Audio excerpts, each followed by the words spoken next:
ஆண்டவராகிய இயேசு கிறிஸ்துவின் இனிய நாமத்திலே நான் உங்களை வாழ்த்துகிறோம், வரவேற்கிறோம். இந்த வருடத்தின் முதல் ஞாயிற்றுக்கிழமையிலே கர்த்தர் இப்படியாக கூடி வரச் செய்த பெரிதான கிருபைக்காய் ஸ்தோத்திரம். வருஷத்திலே 2 நாட்கள் மிக மிக விசேஷம். ஒன்று வருஷத்துடைய கடைசி ஞாயிற்றுக்கிழமை, 2வது வருஷத்துடைய முதல் ஞாயிற்றுக்கிழமை. இது 2 ஞாயிற்றுக்கிழமைகளும் வருஷங்களிலே ரொம்ப முக்கியமான நாட்கள். கர்த்தர் கடந்த ஆண்டு முழுவதும் நம்மளை பாதுகாத்தார், நம்மளை தேற்றினார், பலப்படுத்தினார். இந்த ஒரு புதிய காலத்துக்குள்ளாக கர்த்தர் நம்மை கொண்டு வந்திருக்கிறார். ஏதோ நாம் தற்செயலாக இன்றைக்கி கர்த்தருடைய சமூகத்தில் வரவில்லை. நாம் கூடி வந்திருக்கிறது ஒரு உடன்படிக்கையின் நியமனம் என்று நான் விசுவாசிக்கிறேன். We have not come together by chance but by covenant appointment. ஏதோ தற்செயலாக ஞாயிற்றுக்கிழமை ஆலயத்துக்கு வந்து விட்டோம் என்று அல்ல, ஒரு உடன்படிக்கை நியமனத்தை முன்னிட்டு நாம் கர்த்தருடைய சமூகத்தில் வந்திருக்கிறோம். புலம்பலின் புஸ்தகம் 3ஆம் அதிகாரத்தில் வேதம் நம்மளுக்கு சொல்லுகிறது, அவருடைய இரக்கத்தினால தான் நாம் இன்னும் நிர்மூலமாக இருப்போம். நாம் நிர்மூலமாக இருப்பது அவருடைய சுத்த கிருபை. நாம் நிர்மூலமாக இருப்பது அவருடைய சுத்த கிருபை. காலைதோறும் அவருடைய கிருபைகள் புதியனாகவா இருக்கிறது. அவருடைய உண்மை பெரியது. Great is the faithfulness of God. Amen. இந்த புதிய ஆண்டுன்னு சொல்லும்போது புதிய ஆண்டிலே நமக்கு சவால்கள் இருக்காது என்று அல்ல. இந்த புதிய ஆண்டிலே சவால்களின் மத்தியிலே புதிய கிருபை நமக்கு இருக்கும், புதிய தேவ தயவு இருக்கும், புதிய வாய்ப்புகள் இருக்கும். ஏதோ இன்னொரு கேலண்டர் ஆண்டுக்குள்ளே நாம் பிரவேசித்திருக்கிறோம் என்று அல்ல. கர்த்தருக்குள்ளே ஒரு புதிய காரியத்துக்குள்ளே நாம் கடந்து போகும்படியாக கர்த்தர் நம்மை தெரிந்தெடுத்திருக்கிறார். It is not just we are entering into another calendar year, but we are crossing a very important point in God. தேவனுக்குள்ளே ஒரு முக்கியமான இலக்குக்குள்ளாக நாம் கடந்து வருகிறோம். இந்த வருஷத்தின் துவக்கத்தில் தான் நாம் இருக்கிறோம். ஏதோ இந்த வருஷத்தின் துவக்கத்திலே நம்முடைய ஆவிக்குரிய வாழ்க்கையை லேசாக நினைத்து தேவனை விட்டு பிரிவதற்காக அல்ல, மிக ஜாக்கிரதையாக, தைரியம் உள்ளவர்களாக, பயந்து அல்ல, திடமனதோடு கூட, விசுவாசத்தோடு, உண்மையாக கர்த்தரோடு கூட நம்முடைய கைகளை கோர்த்து கொண்டு இந்த வருஷத்திலே அநேக காரியங்களை கடந்து போகும்படியாக கர்த்தர் நம்மை தெரிந்தெடுத்திருக்கிறார். இந்த ஆண்டின் முதல் ஞாயிற்றுக்கிழமையிலே ஆமென், ஆவிக்குரிய ரீதியிலே நல்ல கவனிங்கள், நம்முடைய ஆவிக்குரிய ரீதியிலே ஒரு துவக்கத்திலே நின்று கொண்டிருக்கிறோம். ஒரு ஆவிக்குரிய துவக்கம். ஆமென். ஒரு தெய்வீக கடந்து போகுதலுக்குள்ளாக அந்த விளிம்பிலே நாம் நின்று கொண்டிருக்கிறோம். கர்த்தர் ஏற்கனவே அநேக காரியங்களை இந்த ஆண்டிலே நமக்காக ஆயத்தப்படுத்தி வைத்திருக்கிறார். இனிமே தான் ஆயத்தப்படுத்துகிற வேண்டும் என்று அல்ல, ஏற்கனவே கர்த்தர் நமக்காக இந்த ஆண்டுகளே அநேக காரியங்களை ஆயத்தப்படுத்தி வைத்திருக்கிறார்.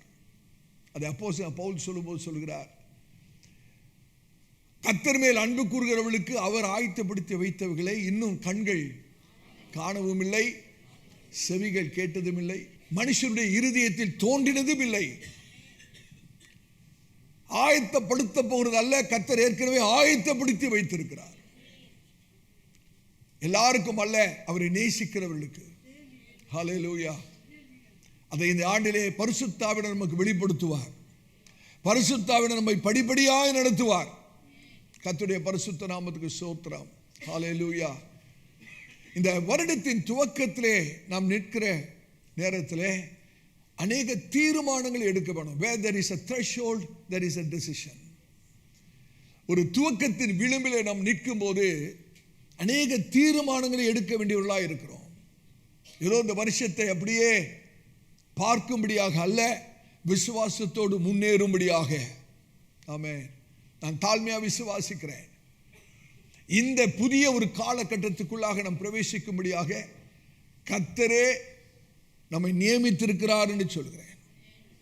இந்த வருஷத்துக்குள்ளாக நாம் கடந்து போவது உணர்ச்சி வசப்பட்டு அல்ல, தீர்க்க தரிசன ஒரு ஆவியோடு கூட, with the spirit of prophecy, ஒரு தீர்க்க தரிசன ஆவியோடு கூட இந்த வருஷத்திலே நாம் கடந்து போகும்படியாய் கர்த்தர் விரும்புகிறார் என்று சொல்கிறேன். இந்த நாளின் செய்தியின் தலைப்பு என்னவென்றால், ஜெயத்திற்காக கடந்து செல்லுதல். ஜெயத்திற்காக கடந்து செல்லுதல். Crossing for conquest. Crossing for conquest. ஜெயத்துக்காக கடந்து செல்லுதல். அநேக ஜெயத்தை கர்த்தர் நமக்கு முன்பாக வைத்திருக்கிறார். அநேக காரியங்களை சுதந்திரிக்கும்படியாய் கர்த்தர் வைத்திருக்கிறார். ஆனால் அந்த ஜெயத்தை நாம் அனுபவிக்க வேண்டுமானால், தேவன் நமக்கு வைத்திருக்கிற ஆசீர்வாதங்களை சுதந்திரிக்க வேண்டுமானால், நாம் சில காரியங்களை கடந்து போக வேண்டும். சில காரியங்களை நாம் கடந்து போக வேண்டும். இந்த செய்தியின் தலைப்பு ஏதோ ஒரு செய்தியின் தலைப்புக்காக தெரிந்தெடுக்கப்பட்டது என்று நினைக்கக்கூடாது. இது ஒரு தீர்க்க தரிசன அழைப்பிதழ் என்று சொல்கிறேன். It's a prophetic summon from the Lord. தேவனிடத்தில் வருகிற ஒரு தீர்க்க தரிசனமான அழைப்பிதழ் என்று சொல்கிறேன். ஹல்லேலூயா. இந்த ஒரு மனப்பக்குவத்தோடு கூட கர்த்தருடைய வார்த்தைக்குள்ளாக நாம் கடந்து போகும். பரிசுத்த வேதாகமத்தை திறந்து 1 நாளாகமம் 12ஆம் அதிகாரம் 15வது வசனத்தை நாம் எல்லாரும் நம்முடைய பரிசுத்த வேதாகமத்திலே பார்க்கும்போது இந்த வசனத்தை நாம் வாசிக்க கேட்கலாம். 1 நாளாகமம் 12ஆம் அதிகாரம் 15வது வசனம். நீங்கள் கீழ்த்தளத்தில் இருந்தாலும் மேல் தளத்தில் இருந்தாலும் உங்களுடைய பரிசுத்த வேதாகமத்தை திறந்து இந்த வசனங்களை பார்த்து வாசிக்கப்படும் போது அதை நீங்களும் கூட மௌனமாய் வாசிக்கும்படியாக உங்களை அன்பாய் கேட்கிறேன். 1 நாளாகமம் 12ஆம் அதிகாரம் 15வது வசனம். யோர்தான் கரை புரண்டு போயிருக்கிற 1ஆம் மாதத்தில் அதை கடந்து கிழக்கேயும் மேற்கேயும் பள்ளத்தாக்குகளில் இருக்கிற யாவரையும் துரத்தி விட்டவர்கள் இவர்களே. கர்த்தருடைய பரிசுத்த நாமத்துக்கு ஸ்தோத்திரம். நம்ம எல்லாரும் சேர்ந்து இந்த வசனத்தை வாசிக்கலாமா? 1 நாளாகமம் 12ஆம் அதிகாரம் 15வது வசனம். யோர்தான் கரை புரண்டு போயிருக்கிற 1ஆம் மாதத்தில் அதை கடந்து கிழக்கேயும் மேற்கேயும் பள்ளத்தாக்குகளில் இருக்கிற யாவரையும் துரத்தி விட்டவர்கள் இவர்களே. ஆமென். இந்த 1ஆம் மாதம் எப்படி இருக்க போகிறது? எப்படி இருக்க போகிறது? அந்த வசனத்தை பார்த்து சொல்லுங்க. யோர்தான் கரை புரண்டு போகிற இந்த 1 மாதம் எப்படி இருக்க போகுது பிரதர் சிஸ்டர்? இந்த 1ஆம் மாதம் எப்படி இருக்க போகுது? யோர்தான் கரை புரண்டு போகிற 1 மாதம். நம்ம லேசா எடுத்துடக்கூடாது. இந்த 1 மாதத்தை நாம் அலட்சியப்படுத்தி விடக்கூடாது. சவால் நிறைந்த ஒரு மாதம். தடைகள் கண்டிப்பாக வரும், பிரச்சனைகள் வரும். யோர்தான் அமைதலாய் இருக்காது. தீர்க்க தரிசனமாய் சொல்கிறேன். யோர்தான் கரை புரண்டு போகும் இந்த மாதத்தில். ஆனால் கர்த்தருடைய பிள்ளைகளாகிய நாம் கடப்போம், ஜெயமாய் கடப்போம். கடக்கிறது மாத்திரம் அல்ல, கிழக்கேயும் மேற்கேயும் பள்ளத்தாக்குகள் இருக்கிற யாவரையும், கர்த்தருடைய ஜனங்களுக்கு விரோதமாய் போராடுகிற எல்லா சத்துருடைய கிரியைகளையும் துரத்தி விடுவோம், ஜெயமாய் வெளியே வருவோம். கர்த்தருடைய பரிசுத்த நாமத்துக்கு மகிமை உண்டாவதாக. கர்த்தருக்கு சித்தமாக இருக்குமானால் இந்த ஒரே வசனத்தை நாம் அடுத்த சில வாரங்கள் தியானிக்க போகிறோம். பரிசுத்தாவினை நடத்துகிறபடி சில வாரங்கள் தியானிப்போம். இதுவரைக்கும் எனக்கு தெரியாது, ஆனால் சில வாரங்கள் இதே வசனத்தை நாம் தியானிக்க போகிறோம். காரணம், கர்த்தருடைய சமூகத்தில் நான் காத்திருந்த போது சபைக்காக கர்த்தர் தீர்க்கதரிசனமாய் கொடுத்த ஒரு வசனம் இது. எனக்கு தெரியல, இந்த நாட்களிலே கர்த்தர் ஒரே ஒரு வசனத்தை தான் நமக்கு தருகிறார். ஒரு வசன பகுதியை தரல. எனக்கு ஏன் தெரியல, சில நாட்களாக ஒரே ஒரு வசனம் தான். அந்த ஒரு வசனத்தை வைத்து தான் கர்த்தர் நம்மோடு கூட பேசுகிறார். ஆமென். அந்த ஒரு வசனத்தில் எவ்வளவு சக்திகளை கர்த்தர் வைத்திருக்கிறார் யோசித்து பாருங்கள். ஆகவே இன்றைக்கு இந்த வசனத்தை நாம் தியானிக்கும் போது நீங்களும் இந்த தியானம் பண்ணுகிற இந்த நேரத்திலே, வசனத்துக்கு சத்தியத்தை கற்றுக்கொள்கிற நேரத்திலே உங்களையும் முற்றிலுமாக அதில் ஈடுபடுத்தி இந்த சத்தியங்களை நீங்கள் கற்றுக்கொள்வீர்கள் என்றால் இது மெய்யாகவே உங்களுக்கு பெரிய ஒரு ஆசீர்வாதமாக இருக்கும். கர்த்தருடைய பரிசுத்த நாமத்துக்கு ஸ்தோத்திரம். கரை புரண்டு போகிற யோர்தானை அவர்கள் கடந்து என்று நீங்க வாசிக்கும் போது உடனே நம்முடைய சிந்தனை இஸ்ரவேல் ஜனங்களுக்கு நேராக போயிடக்கூடாது. கரை புரண்டு போகிற யோர்தானை கடந்தார்கள் என்று சொல்லும் போது உடனே நம்முடைய சிந்தனை எங்க போயிடும்? இஸ்ரவேல் ஜனங்கள் கானானை சுதந்திரிப்பதற்காக கரை புரண்டு ஓடின யோர்தானை கடந்து போனார்கள் என்ற ஒரு காரியம் நம் மனதில் வந்துடும். ஆனா இந்த சந்தர்ப்பம், இந்த சூழ்நிலை முற்றிலும் வித்தியாசமானது. இஸ்ரவேல் ஜனங்கள் கானானை சுதந்திரிக்க கடந்து போன கரை புரண்டு ஓடுகிற யோர்தான் வேற. அதே யோர்தான் தான். அந்த சந்தர்ப்பம், அந்த சூழ்நிலை வித்தியாசமானது. ஆனால் இந்த இடத்துல அந்த கரை புரண்டு ஓடுகிற யோர்தானை கடந்தது இஸ்ரவேல் ஜனங்கள் அல்ல, தாவீதோடு கூட இருந்த ஜனங்கள், யுத்த வீரர்கள். நாம் வித்தியாசத்தை நன்றி விளங்கிக் கொள்ளணும். ஒரு வசனத்தை நம்ம தெளிவாக விளங்கி கற்றுக்கொள்ள வேண்டும் என்றால் அந்த வசனத்துடைய பின்னணி ரொம்ப மிக மிக அவசியம். ஆகவே இந்த வசனத்துடைய பின்னணி கானான் தேசத்தை சுதந்திரிக்கிற இஸ்ரவேல் ஜனங்கள் கரை புரண்டு ஓடுகிற யோர்தானை கடந்தது அல்ல, தாவீதோடு கூட இருந்த யுத்த மனிதர்கள் கரை புரண்டு ஓடுகிற யோர்தானை கடக்கிறதை குறித்து நாம் வாசிக்கிறோம். இந்த 1 நாளாகவும் 12ஆம் அதிகாரத்திலே தாவீது வனாந்தரத்திலே ராஜாவாக அபிஷேகம் பண்ணப்படுவதற்கு முன்பாக, நல்ல கவனிங்கள், இன்னும் தாவீது ராஜாவாக ஏற்படுத்தப்படவில்லை.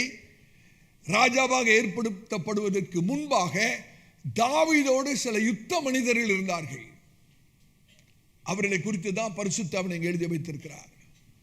அவர்கள் ஏதோ சூழ்நிலைக்கு ஏற்ப போல மாறுகிறவர்கள் அல்ல, தாவீதோடு கூட உண்மையாய் விசுவாசத்தோடு தாவீதோடு இருந்த மனிதர்கள். They were not fair weather followers, they were faith driven warriors. அவர்கள் யுத்த வீரர்கள். அந்த 15வது வசனத்திலே வாசித்ததான 15வது வசனத்திலே இந்த குறிப்பிட்ட மக்கள் யார் என்றால் அவர்கள் காத் கோத்திரத்தை சேர்ந்தவர்கள். அவர்கள் எப்படிப்பட்டவர்கள் என்பதை நாம் விளங்கிக் கொள்ள வேண்டுமானால் 8வது வசனத்தை வாசிக்க வேண்டும். அதே 1 நாளாகவும் 12ஆம் அதிகாரம் 8வது வசனத்தை வாசிங்க. காத்தியரில் பரிசையும் ஈட்டியும் பிடித்து சிங்க முகம் போன்ற முகமும் மலைகளில் இருக்கிற வெளிமான் வேகம் போன்ற வேகமும் உள்ளவளாய் இருந்து யுத்த சேவகரான பராக்கிரமசாலிகள் சிலரும் வனாந்தரத்தில் உள்ள அரணான இடத்தில் இருக்கிற தாவீது பட்சமாய் சேர்ந்தார்கள். இவர்கள் யார்? பரிசையும் ஈட்டையும் பிடித்து சிங்க முகம் போன்ற, அப்படின்னா அவங்களுக்கு சிங்க முகம் இருந்துச்சுன்னு யோசிராதீங்க. தைரியமாக இருக்கக்கூடியவர்கள், யுத்தத்துக்காக பழக்கி வைக்கப்பட்டவர்கள், வேகமாய் வெளிமான் ஓடுகிறது போல வேகமாய் ஓடக்கூடியவர்கள். ஆமென். அப்படிப்பட்டவர்கள் கரை புரண்டு ஓடுகிற யோர்தானை கடந்து பள்ளத்தாக்கில் உள்ள சத்துருக்களை முற்றிலுமாக துரத்தினவர்கள் இவர்களே. கர்த்தருடைய பரிசுத்த நாமத்துக்கு ஸ்தோத்திரம். அப்ப இந்த ஜனங்கள் எப்படிப்பட்டவர்கள் என்றால், முதலாவது ஒரு புதிய காலகட்டத்தில் யோர்தானை எப்ப கடந்தார்கள் என்றால் ஒரு புதிய காலகட்டம். நீங்க அந்த வசனத்தை வாசித்தா தெரிஞ்சிருக்கும். முதல் மாதம் இட்ஸ் a new season, ஒரு புதிய ஆரம்பம். யோர்தானை அவர்கள் எப்ப கடக்கிறார்கள் என்றால் ஒரு புதிய ஆரம்ப காலகட்டத்தில். இரண்டாவது, எந்த சூழ்நிலையை கடந்தார்கள் என்றால் பயங்கரமான யோர்தான் கரை புரண்டு ஓடுகிற ஒரு பயங்கரமான சூழ்நிலையிலே அவர்கள் யோர்தானை கடந்தார்கள். They were crossing river Jordan under difficult circumstances. அது மாத்திரமல்ல, கடந்து முற்றிலுமாய் ஜெயம் கொண்டவர்கள். அவர்கள் யோர்தானை கடந்தது மாத்திரமல்ல, பள்ளத்தாக்கில் உள்ள எல்லாரையும் துரத்தி விட்டவர்கள், சத்துருக்களை மேற்கொண்டவர்கள், முற்றிலும் ஜெயம் கொண்டவர்கள். அருமையான சபையாரே, வாசிக்கப்பட்ட இந்த வசனம் நமக்கு எதை கற்றுக் கொடுக்கிறது என்றால், இந்த 2026 ஆண்டை நாம் கடந்து எப்படி ஜெயமுள்ளவர்களாய் விளங்க முடியும் என்பதை தான் ஆவியானவர் இந்த வசனத்தின் மூலமாக நமக்கு கற்றுத்தர விரும்புகிறார். How to cross, how to enter into this year 2026 victoriously, prophetically, தீர்க்க தரிசனமாக, ஜெயமாக இந்த ஆண்டை நாம் எப்படி கடக்க போகிறோம். ஆமென். ஏதோ கர்த்தர் நமக்கு வைத்திருக்கிற லெக்குக்குள்ளாக தற்செயலாக நாம் நுழைகிறது அல்ல. கர்த்தர் நம்மை நடத்தி விசுவாசத்தினாலே இந்த ஆண்டை நாம் கடந்து ஜெயமாய் வர வேண்டும் என்பதுதான் தேவனுடைய நோக்கமாய் இருக்கிறது. ஆமென். இந்த யோர்தான் கரை புரண்டு ஓடுகிற யோர்தான் நதி என்று சொல்லும்போது அது இந்த ஆண்டை குறிக்கிறது. சபையார் கவனிக்கணும், இது தீர்க்க தரிசனமான ஒரு செய்தி, கர்த்தரிடத்திலிருந்து நமக்கு வருகிற நேரடியான ஒரு செய்தி. This new year stands before us has overflowing Jordan. இந்த கரை புரண்டு ஓடுகிற யோர்தான் வேற ஒன்றுமில்லை, இந்த ஆண்டு 2026 தான். அது விசாலமான பயங்கரமான கரை புரண்டு ஓடுகிற ஒரு ஆண்டு இது. சில ஆண்டுகள் நம்மை ரொம்ப சாந்தமா வரவேற்கும், மற்றும் சில ஆண்டுகள் பயங்கரமான சூழ்நிலைகளுக்குள்ளாக நம்மை வரவேற்கும். ஆனால் வேதம் சொல்கிறது, முதலாம் மாதத்தில் கரை புரண்டு போகிறதான முதல் மாதத்தில் அந்த முதல் மாதம் அவர்களுக்கு பயங்கரமான ஒரு மாதம். ஆமென். யோர்தான் அமைதலா இல்லை. யோர்தான் சொல்லும் போது நீங்க மறக்க கூடாது, எதை குறிக்கிறது? இந்த ஆண்டை குறிக்கிறது. Jordan was not com. யோர்தான் அமைதலா இல்லை. ஏதோ யோர்தான் மேலோட்டமாய் ஓடுகிறது இல்லை. யோர்தான் ஒரு பாதுகாப்பான ஒரு காரியமாய் இல்லை. Jordan was not safe. ஆனாலும் யோர்தான் எப்படி இருந்தாலும் அவர்கள் அதை கடந்து, இந்த வருஷம் நமக்கு எப்படி இருந்தாலும் நம்மோடு இருக்கிற கர்த்தர் நம்மை கடக்க பண்ணுகிறவர். கடக்க பண்ணுகிறவர் மாத்திரமல்ல, ஜெயமாய் நடத்துகிறவர். கர்த்தருடைய பரிசுத்த நாமத்துக்கு ஸ்தோத்திரம். கர்த்தருடைய ஊழியக்காரனாய் தீர்க்கதரிசனமாய் சொல்கிறேன், நம்முடைய வசதிக்காக இந்த வருஷம் காத்திருக்காது. Amen. This year will not pass for our convenience. இங்கே நமக்கு நாம் கேட்க வேண்டிய கேள்வி என்னவென்றால், யோர்தான் கரை புரண்டு ஓடுகிறதா, யோர்தான் அமைதலா இருக்கிறதா என்றது அல்ல. முக்கியமான கேள்வி என்றால் என்னவென்றால், யோர்தான் எப்படி இருந்தாலும் நான் ஜெயமாய் விசுவாசத்தோடு கடப்பேன். எத்தனை பேர் சொல்ல முடியும்? கர்த்தருடைய பரிசுத்த நாமத்துக்கு ஸ்தோத்திரம்.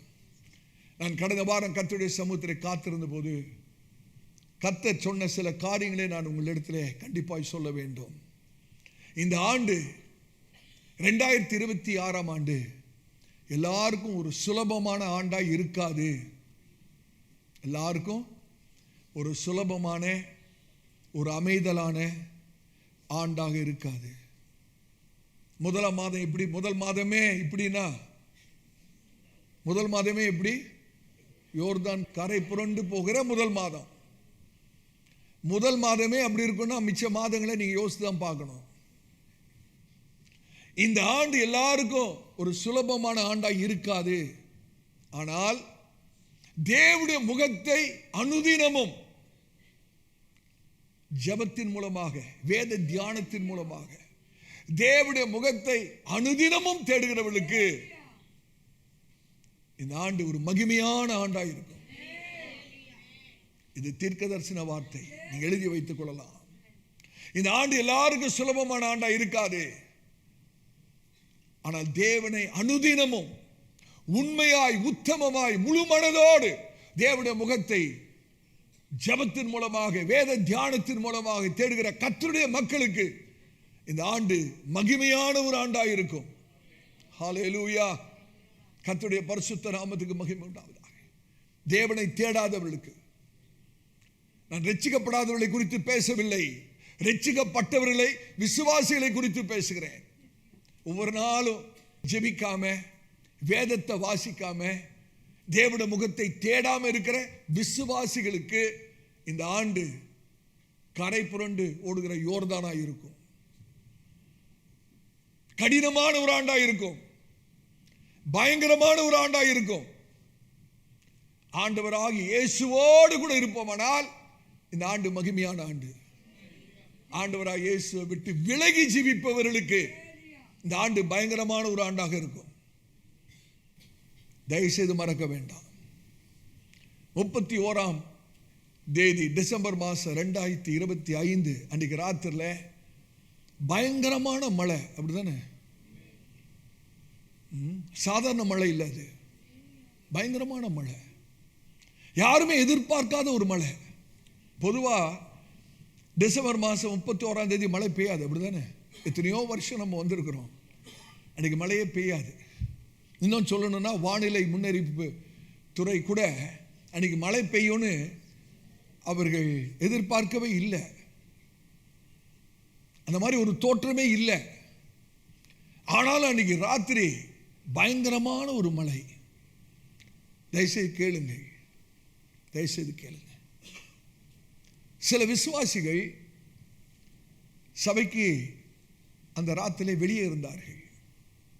அந்த மழை வரும்போது, பயங்கரமான மழை அடிக்கும்போது சில விசுவாசிகள் சபைக்கு வெளியே இருந்ததுக்கு காரணம், உள்ள வர இடம் இல்லை. காரணம் அந்த 3 தளமும் ஃபுல்லாயிருச்சு. வெராண்டால உள்ள வரத்துக்கு கூட இடம் இல்லை. அப்படிப்பட்ட சூழ்நிலையில அந்த மழை நேரத்தில் எங்கே போகிறதுன்னு தெரியாமல் எதற்கெல்லாம் போய் கொஞ்சம் தஞ்சம் புகும்படியாக போனார்கள். தயவுசெய்து என்னை தவறாக புரிந்து கொள்ளக்கூடாது. அப்படி சபைக்கு வெளியே நின்ற அந்த கர்த்தருடைய பிள்ளைகளை எந்த விதத்திலும் நான் குறை சொல்லவில்லை. அவர்கள் உள்ள வர முடியாத காரணம் உள்ள இடம் இல்லை. ஆகவே நான் அவர்களை எந்த விதத்திலும் தவறு சொல்லவில்லை. ஆனால் நான் ஆண்டவருடைய சமூகத்தில் காத்திருந்த, ஆண்டவரே, இத்தனை வருஷம் இப்படிப்பட்ட ஒரு 31வது இரவை நாங்கள் பார்த்ததே இல்லை. எதிர்பாராத ரீதியில் அன்றைக்கு ராத்திரி ஏன் அப்படி ஒரு மழை கொட்ட வேணும்? அநேக இடங்களிலே சில நான் கேள்விப்பட்டேன், சில அந்த முழு இரவு ஜபத்தை வெளியே நடத்தினார்களாம். இடத்திற்காக வெட்ட வெளியிலே நடத்தியிருக்கிறார்கள். யோசித்து பாருங்க, அந்த மழையில் அவங்க என்ன செய்திருக்க முடியும்? அப்போ எனக்குள்ள ஒரு பெரிய கேள்வி இருந்தது. கர்த்தருடைய சமூகத்தில், ஆண்டவரே, ஏன் அந்த 31ஆம் ராத்திரியில் ஒரு எதிர்பாராத ஒரு பயங்கரமான ஒரு மழை காரணம் என்ன என்று கர்த்தரிடத்தில் நான் கேட்டபோது கர்த்தர் சொன்ன ஒரு பதில் எனக்கு அதிர்ச்சியாக இருந்தது. ஆண்டவர் சொன்னார், மகனே, அது ஒரு முன் அடையாளமாக நான் அனுப்பின ஒரு மழை என்று கர்த்தர் சொன்னார். முன் அடையாளமாக. The Lord said that rain that night was symbolic. முன் அடையாளமாக அனுப்பின ஒரு மழை என்று கர்த்தர் சொன்னார். ஆவிக்குரிய ரீதியிலே அந்த ராத்திரி பெய்ந்த மழைக்கு ஒரு அர்த்தம் இருக்கிறது. அது என்னவென்றால், கர்த்தர் என்கிட்ட சொன்ன காரியத்தை நான் சபைக்கு நான் சொல்றேன். ஆவிக்குரிய ரீதியிலே சபை ஐக்கியத்தை விட்டு வெளியே இருக்கிறவர்களுக்கு இந்த ஆண்டு பயங்கரமான ஆண்டா இருக்க போகிறது என்பதை முன் அடையாளமாக கர்த்தர் அந்த மழை அனுப்பி காண்பித்தது தான் சத்தியம். யோசித்து பாருங்கள், சபைக்குள்ளே அந்த ராத்திரியில் பயங்கரமான அந்த மழையின் போது சபைக்குள்ளே இருந்தவர்கள் எவ்வளவு பாதுகாப்பாக, எவ்வளவு ஒரு சமாதானத்தோடு சந்தோஷமாக தேவ சமூகத்தை அனுபவித்து கர்த்தருடைய வார்த்தையிலே மூழ்கி எவ்வளவு ஒரு சந்தோஷமான ஒரு காலகட்டம். யாருக்கு? சபைக்குள்ளே இருந்தவர்களுக்கு. ஆனால் சபைக்கு வெளியே இருந்த சிலர், தயவுசெய்து தவற விளங்க கூடாது, நான் யாருமே நான் தவறு கண்டுபிடிக்கல. சபைக்கு வெளியே இருந்தவர்கள் உள்ள வர முடியாதனால வெளியே இருந்தார்கள், எந்த தப்பும் இல்லை. ஆனால் ஆவியானவர் நமக்கு முன் அடையாளமாக நமக்கு சொல்லிக் கொடுக்கிற ஒரு ஆவிக்குரிய சத்தியம் என்னவென்றால், இந்த வருடத்தில் யார் யார் சபை ஐக்கியத்துக்கு வெளியே இருக்கிறார்களோ அவர்கள் பயங்கரமான ஒரு இக்கட்டான சூழ்நிலையை சந்திப்பார்கள் என்று கர்த்தர் சொன்னார். ஹல்லேலூயா. அதே சமயத்தில் சபை ஐக்கியத்துக்குள்ளே இருக்கிறவர்களுக்கு என்னுடைய பாதுகாப்பும் என்னுடைய சமாதானமும் என்னுடைய அரவணைப்பும் இருக்கும் என்று கர்த்தர் என்னத்தை திட்டவட்டமாய் சொன்னார். கர்த்தருடைய பரிசுத்த நாமத்துக்கு ஸ்தோத்திரம். ஒரு சத்தியத்தை நான் விளங்கிக் கொண்டேன். எந்த காரியமும் ஏதோ தற்செயலாக எதர்ச்சியாக நடக்கிற காரியம் அல்ல. ஒரு காரியம் நடக்கிறது என்றால் அதற்கு பின்பாக ஒரு தெய்வீக நோக்கம் இருக்கிறது. அதுதான் உண்மை. கர்த்தருடைய பரிசுத்த நாமத்துக்கு ஸ்தோத்திரம். ஆகவேதான் எபிரேயத்தை எழுதின நிருபர் ஆக்கியோன் சொல்கிறார், எபிரேயர் 10ஆம் அதிகாரம் 25வது வசனத்திலே, எபிரேயர்கள் நிருபம் 10ஆம் அதிகாரம் 25வது வசனத்தை வாசிங்கள். சபை கூடி வருதலை சிலர் விட்டு விடுகிறது போல, சிலர், அநேகர் அல்ல, சிலர் விட்டு விடுகிறது போல நாமும் விட்டு விடாமல் ஒருவருக்கொருவர் புத்தி சொல்ல கடவோம். நாளானது சமீபித்து வருகிறதை, கொடிய நாட்கள் சமீபித்து வருகிறதை எவ்வளவாய் பார்க்கிறீர்களோ அவ்வளவாய் புத்தி சொல்ல வேண்டும். சபை கூடி வருதலை சிலர் விட்டு விடுகிறது போல நாமும் விட்டு விடாமல் ஒருவருக்கு ஒரு புத்தி சொல்ல வேணும். நாளானது சமீபித்து வருகிறதை நாம் எவ்வளவு களவாய் பார்க்கிறோமோ அவ்வளவு களவு புத்தி சொல்ல வேண்டும். கொடிய நாட்கள். அருமையான சபையாரே, இந்த வருஷம் கொடிய வருஷமாக இருக்க போகிறது. ஆனால் கர்த்தருக்குள் மறைந்தவர்கள், கர்த்தருடைய சமூகத்தை நாடி தேடுகிறவர்கள், சபை ஐக்கியத்தை கனப்படுத்தி அதை ஆசீர்வாதமாய் நினைக்கிறவர்களுக்கு இந்த ஆண்டு ஒரு பெரிய சமாதானத்தின் ஆண்டாக இருக்கும். கடந்த வருஷம் ஒரு ஞாயிற்றுக்கிழமை ஆராதனை கூட விடாம காலையிலும் மாலையிலும் வந்த அநேக கர்த்தருடைய பிள்ளைகள் இங்கே இருக்கிறீர்கள். நீங்கள் மெய்யாகவே ஆசீர்வதிக்கப்பட்டவர்கள். ஹல்லேலூயா. கர்த்தருடைய பரிசுத்த நாமத்துக்கு ஸ்தோத்திரம். நமக்கு பாதுகாப்பான இடம் தேவ பிரசன்னம் தான், கர்த்தருடைய வீடு தான், அவருடைய ஆலயம் தான். ஹல்லேலூயா.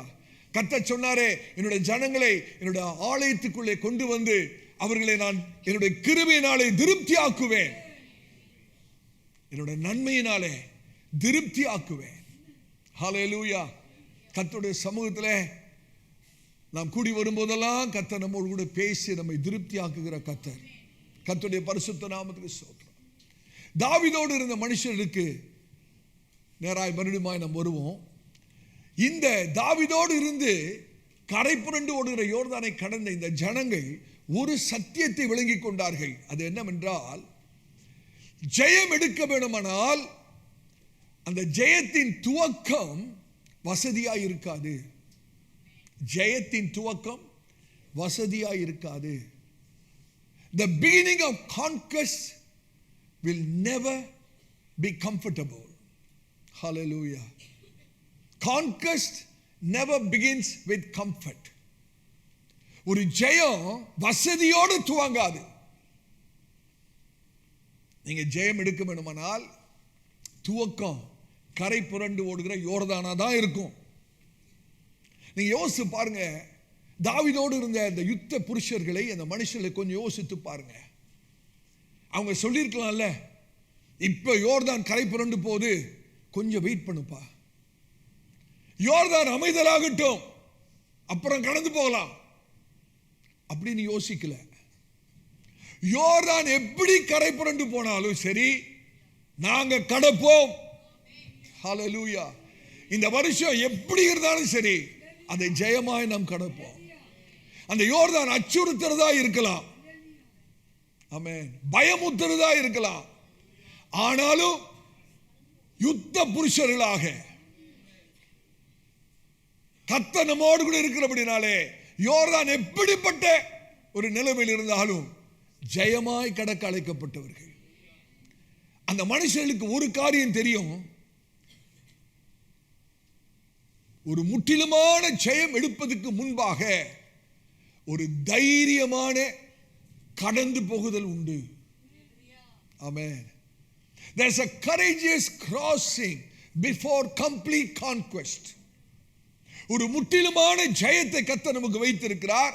அதற்கு முன்பாக தைரியமாய் கடந்து போகிற ஒரு விசுவாசம். ஆமென். இன்னைக்கு அநேக விசுவாசிகளுக்கு ஜெயம் எடுக்கணும்னு ஒரு வாஞ்சை இருக்கு, ஜெயமா வாழணும்னு. ஆனா கடந்து போக மனசு இல்லை. They desire conquest, but they want to avoid crossing. ஜெயம் வேணும்னு வாஞ்சை இருக்கு, கடந்து போக மனசு இல்லை. இந்த காலவெளியில் ஆவியானவர் நம்மோடு கூட பேசுகிறார்.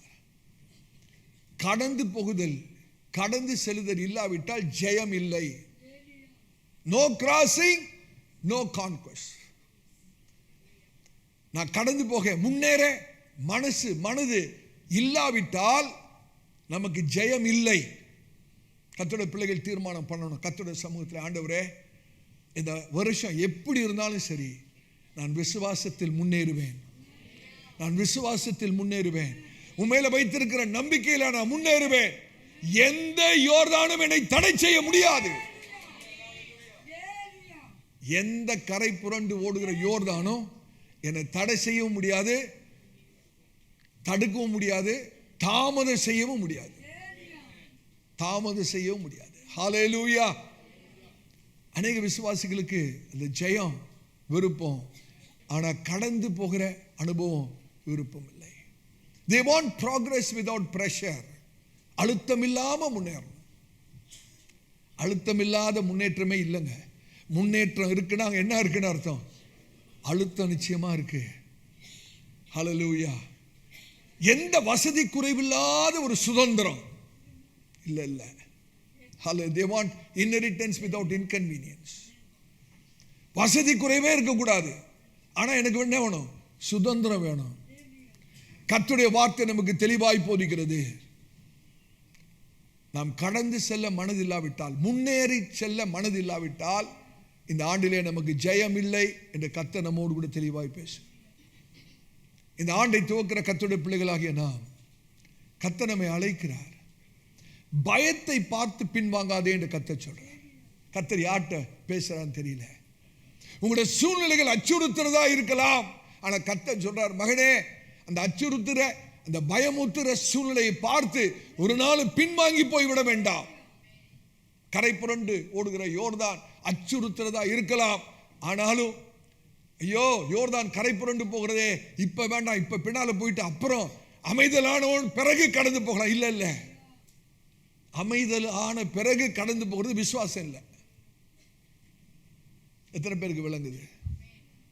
கரை புரண்டு ஓடும் போது கடக்கிறதாங்க விசுவாசம். அமைதலான பிறகு யார் வேணாலும் கிடக்கலாம். அதுக்கு விசுவாசமே வேண்டாம், தைரியமே வேண்டாம், கர்த்தருடைய சமூகமே வேண்டாம். எப்ப நமக்கு தேவ பிரசனம் வேணும், எப்ப விசுவாசம் வேணும், எப்ப தைரியம் வேணும்னா யோர்தான் கரை புரண்டு ஓடும் போது கிடக்குதான். ஆமென். இந்த வருஷம் ஏதோ பரிச்சயமான காரியத்தில் அப்படியே நம்ம தங்கி விடுகிறது அல்ல. தைரியமாய் கடந்து போவோம். முழுமையான ஜெயத்தை கர்த்தர் நமக்கு தருவார். அப்ப இந்த செய்தி நமக்கு என்னத்தை கற்றுக் கொடுக்கிறது என்றால், இந்த ஆண்டு 2026 விசுவாசத்தோடு எப்படி கடந்து போவது, தடை செய்கிற காரியங்களை எதிர்த்து எப்படி போவது, how to confront resistance. தேவனுடைய வாக்கு தத்தத்தை அனுபவித்து முழுமையான ஜெயத்தை எடுப்பது எப்படி? 1 நாளாகமம் 12ஆம் அதிகாரம் ஏற்கனவே சொன்னேன். இந்த நடந்த சமயத்திலே தாவீது இன்னும் ராஜாவாகல. ஆனா தேவனுடைய சிந்தையிலே தாவீது ஏற்கனவே ராஜா. ஆனா தாவீது இன்னும் ராஜாவா ஏற்படுத்தப்படவில்லை. தேவனுடைய சிந்தையிலே, நல்ல கவனிங்கள், கர்த்தர் ஒரு காரியத்தை நம்மோடு பேச விரும்புகிறார். தாவீது இன்னும் ராஜாவாகவில்லை, ஆனா தேவனுடைய சிந்தையிலே ஏற்கனவே தாவீதை கர்த்தர் ராஜாவாக பார்க்கிறார். ஆண்டவர் செய்த காரியம் என்ன தெரியுமா? தாவீது வனாந்தரத்தில் இருக்கிறார், சவுலால் துரத்தப்படுகிறார், குகைக்கும் கெபிக்கும் அவரு அங்கு அலசடிப்பட்டு, அப்படிப்பட்ட சூழ்நிலையிலே சில யுத்த மனுஷர்கள் தாவீதோடு வந்து சேர்ந்து கொள்கிறார்கள். இன்னொரு தாவீது ராஜாவாகல, தேவனுடைய சிந்தையில தான் தாவீது ராஜாவா இருக்கிறார். அப்படிப்பட்ட நிலைமையிலே கர்த்தர் சில தெரிந்து கொள்ளப்பட்ட மனுஷர்களை தாவீதோடு கூட கர்த்தர் கொண்டு வந்து இணைக்கிறார். அவர்கள் எப்படிப்பட்டவர்கள் என்றால் புரிந்து கொள்ளுகிற மனுஷர்கள். அவர்கள் எப்படிப்பட்டவர்கள் என்றால் தாவீதுக்கு ஆறுதலாக இருக்கிற மனுஷர்கள். அவர்கள் எப்படிப்பட்டவர்கள் என்றால் தைரியமான மனுஷர்கள். அவர்கள் எப்படிப்பட்டவர்கள் என்றால் உடன்படிக்கைக்குள்ளாக இருந்த புருஷர்கள். இந்த பகுதியை நான் தியானிக்கும் போது கர்த்தர் என்னோடு கூட தீர்க்கதரிசனமாய் பேசினார். கர்த்தர் சொன்னார், மகனே, இந்த வருஷத்தில் இந்த ஊழியத்தில் இப்படிப்பட்ட மக்களை நான் உன்னோடு கூட கொண்டு வந்து இணைத்து விடுவேன் என்று கர்த்தர் சொன்னார். ஹல்லேலூயா. கர்த்தர் தீர்க்கதரிசனமாய் பேசினார். இந்த வருஷத்தில் ஹல்லேலூயா கர்த்தர் சிலரை தெரிந்து கொண்டு, சில யுத்த புருஷர்களை தெரிந்து கொண்டு, உண்மை உள்ள விசுவாசிகளை தெரிந்து கொண்டு இந்த ஊழியத்தில் கர்த்தர் இணைப்பேன் என்று கர்த்தர் சொன்னார். தரிசனத்தை புரிந்து கொள்கிற ஜனங்கள், உன்னோடு கூட ஊழியத்திலே எதிர்ப்பின் மத்தியிலே தைரியமாய் நிற்கக்கூடிய சில குடும்பங்களை நான் கொண்டு வந்து இணைப்பேன் என்று கர்த்தர் சொன்னார். உடன்படிக்கையின் மக்களை நான் கொண்டு வந்து இந்த ஊழியத்தோடு புதிதாய் கொண்டு வந்து இணைப்பேன் என்று கர்த்தர் சொன்னார். கர்த்தர் இந்த ஆண்டிலே கண்டிப்பாக இந்த சபைக்கு அதை செய்வார். கர்த்தருடைய பரிசுத்த நாமத்துக்கு ஸ்தோத்திரம். வாசிக்கப்பட்ட 15வது வசனத்திலே கூறப்பட்ட அந்த புருஷர்கள் யார் என்றால், கரை புரண்டு ஓடுகிற அந்த யோர்தானை தைரியமாய் கடந்தவர்கள். சாதாரண யோர்தானை கடக்கல, கரை புரண்டு ஓடுகிற யோர்தானை கடந்தவர்கள்.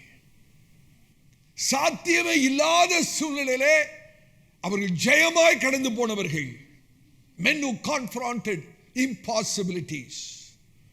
அது மாத்திரமல்ல, அந்த பள்ளத்தாக்கில் இருந்த சத்துருக்கள் அத்தனை பேரையும் துரத்தி அடித்தவர்கள்.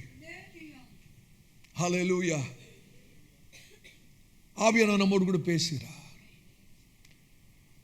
இந்த வருஷத்திலே இந்த சபையார் கரை புரண்டு வருகிற யோர்தானை ஜெயமாய் கடப்பார்கள்.